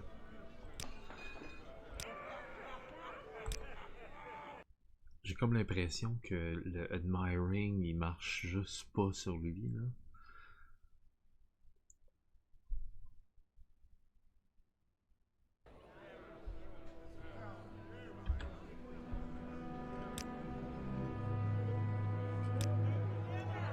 Oh! Prime, par contre...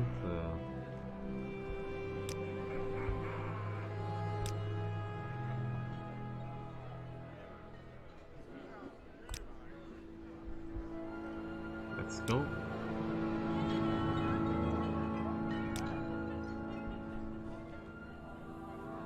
𝓜𝓸𝓻𝓻𝓸𝓀 dagger, 𝓜𝓸𝓻 longbow, wolf cuirasse.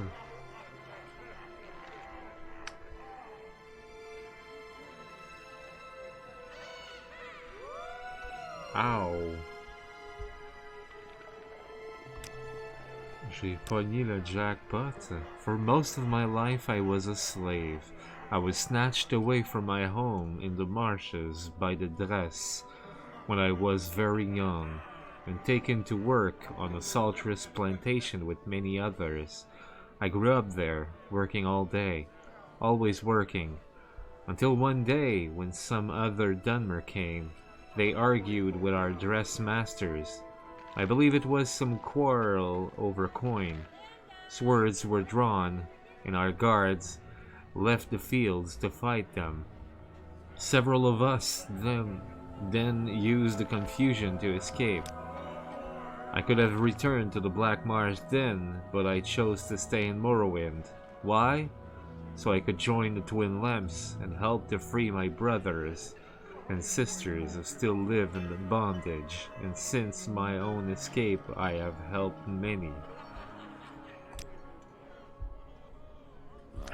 Well, Welcome in my gang. That's the rogue.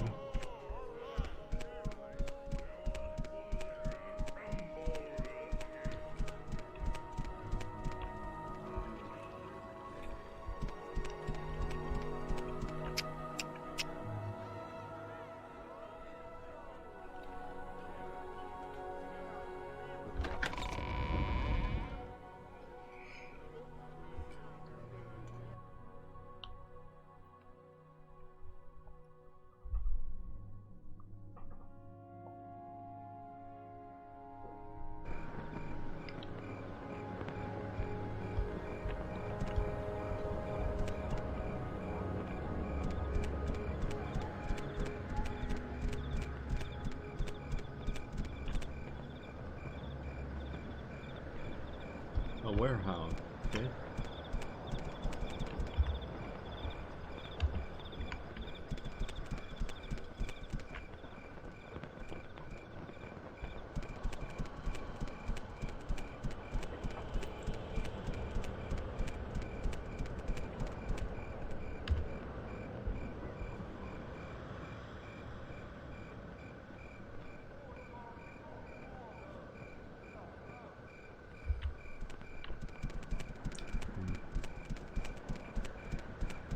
Amené avec mes amis là-bas là.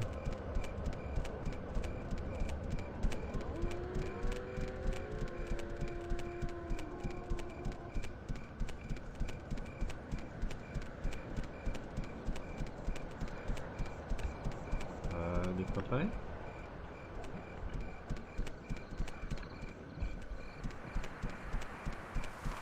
Oh mes amis. Ah, there they are.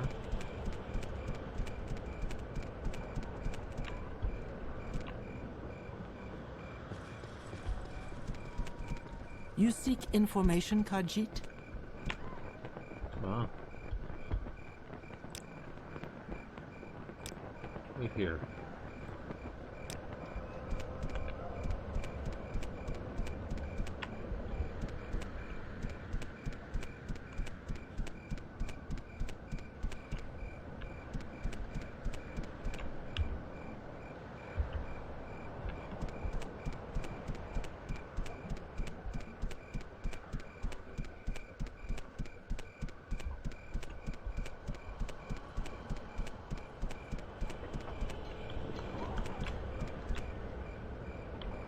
Over here, okay.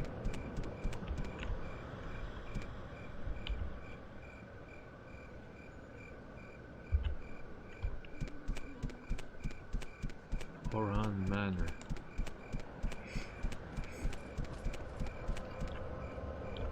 The apothecary. Oh.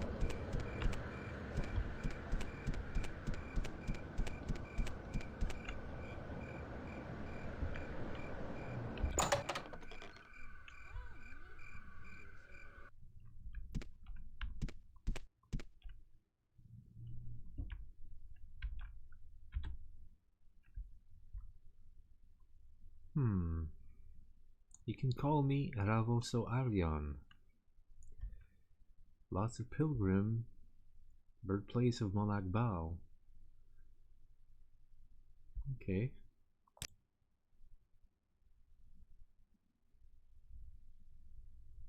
Shotbite battle axe. Ooh.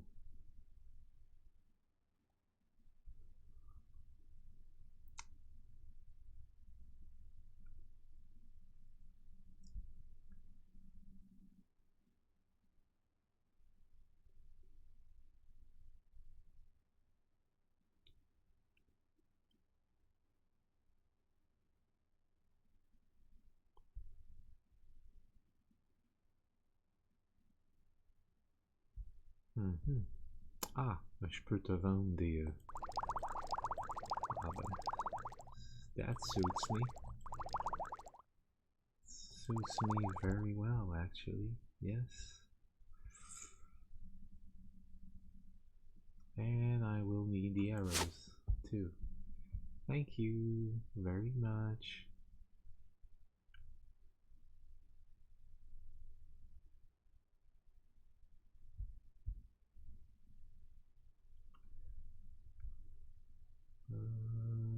Okay. Oh, there you are. Okay.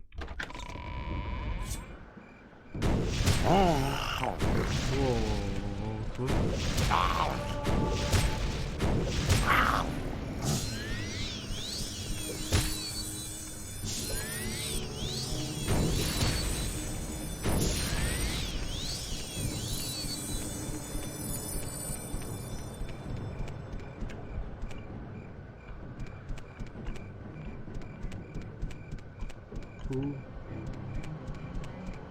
the fuck?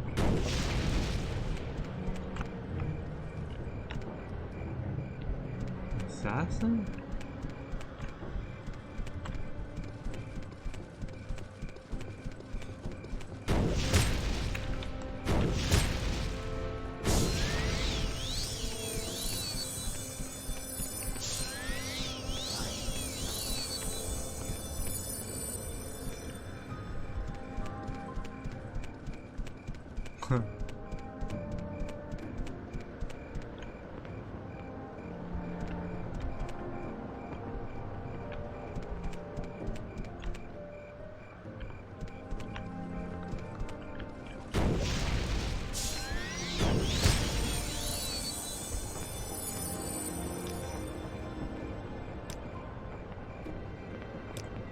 You will suffer greatly.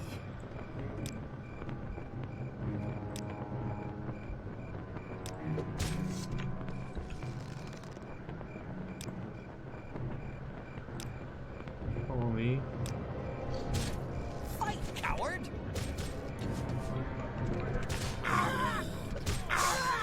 You bit apart.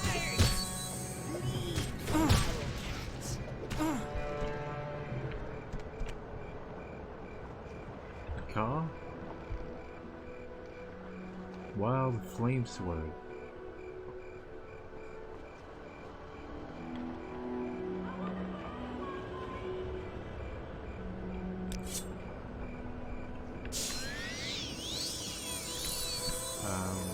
Thanks, game. Kill that girl. Those boots are ruined. Yeah, it's je sais pas c'était qui ça. Mais ouais, on en voulait un petit peu. Wait here.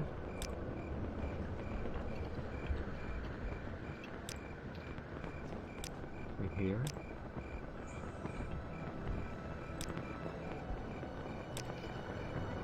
How do you do, Kaji?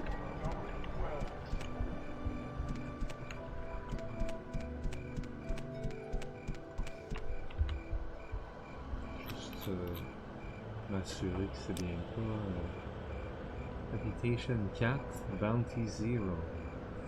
Cool.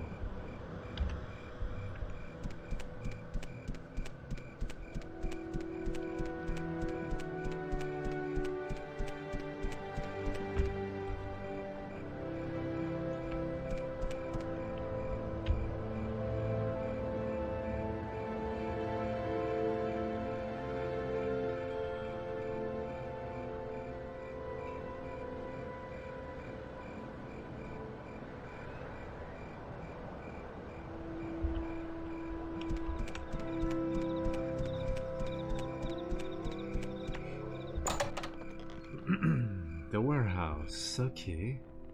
Bonjour. Welcome to Saran. You got spells.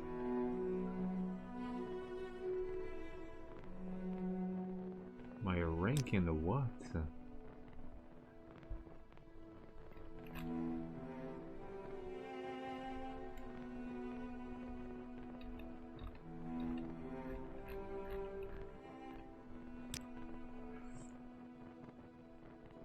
Priest of the Tribunal Temple, okay.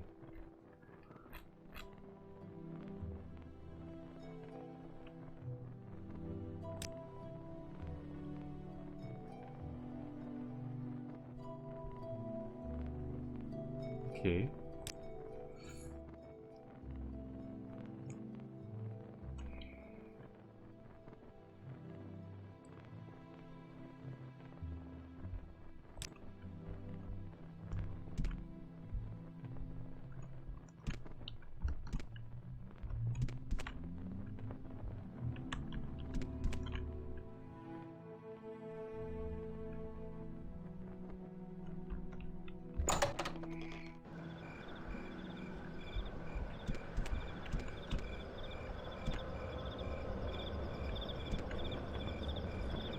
Hello, Ignatius. Yes, what's your trade? An agent. Oh yes. How to wear?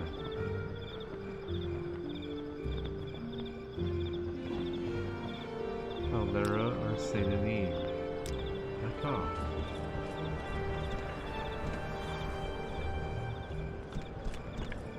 Main house, no guard house.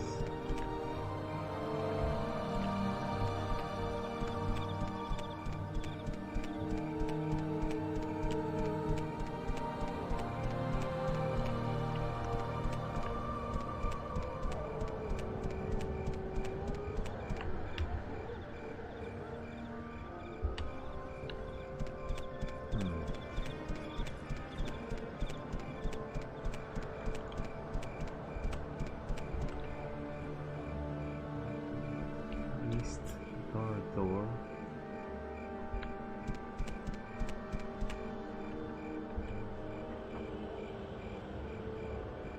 Sleeper, one among thousands.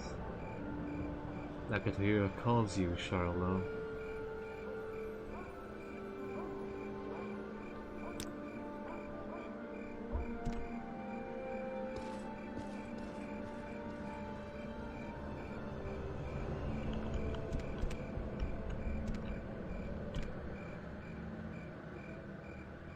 Run slave market.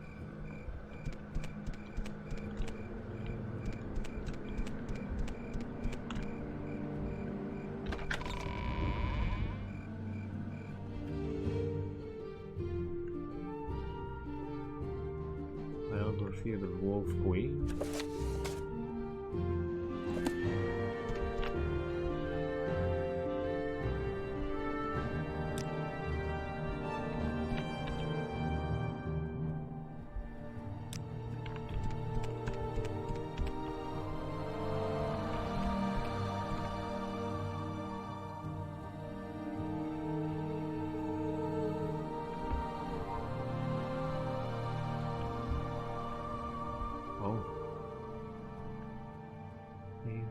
Market sell.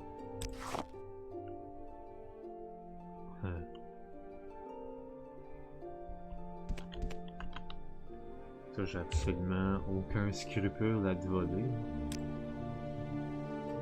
Mais aucun.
Lock too complex.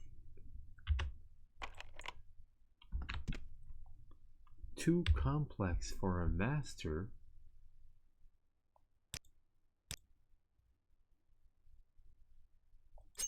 J'ai un master là dans les mains. Là. Too complex.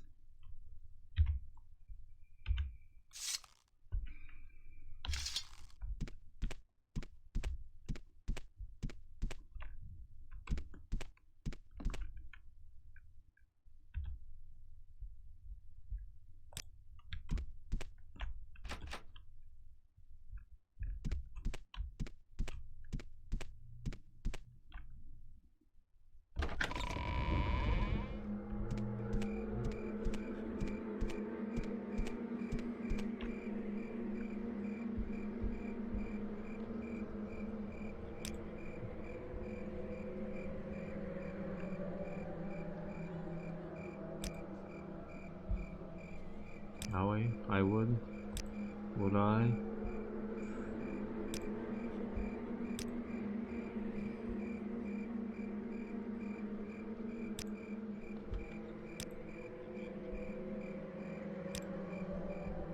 I believe that was your father.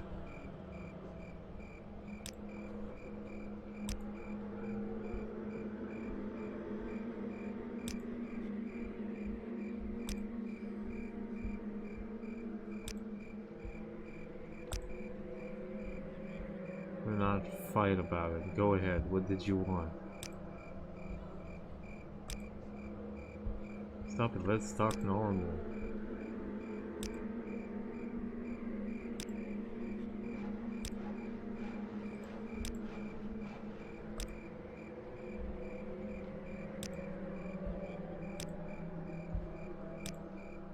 What's that supposed to mean? Augmente. Mon speechcraft, il augmente en mots t'as dit, ok.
Why do you resort to such a talk? Because you come and you talk to me all the fucking time.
Two.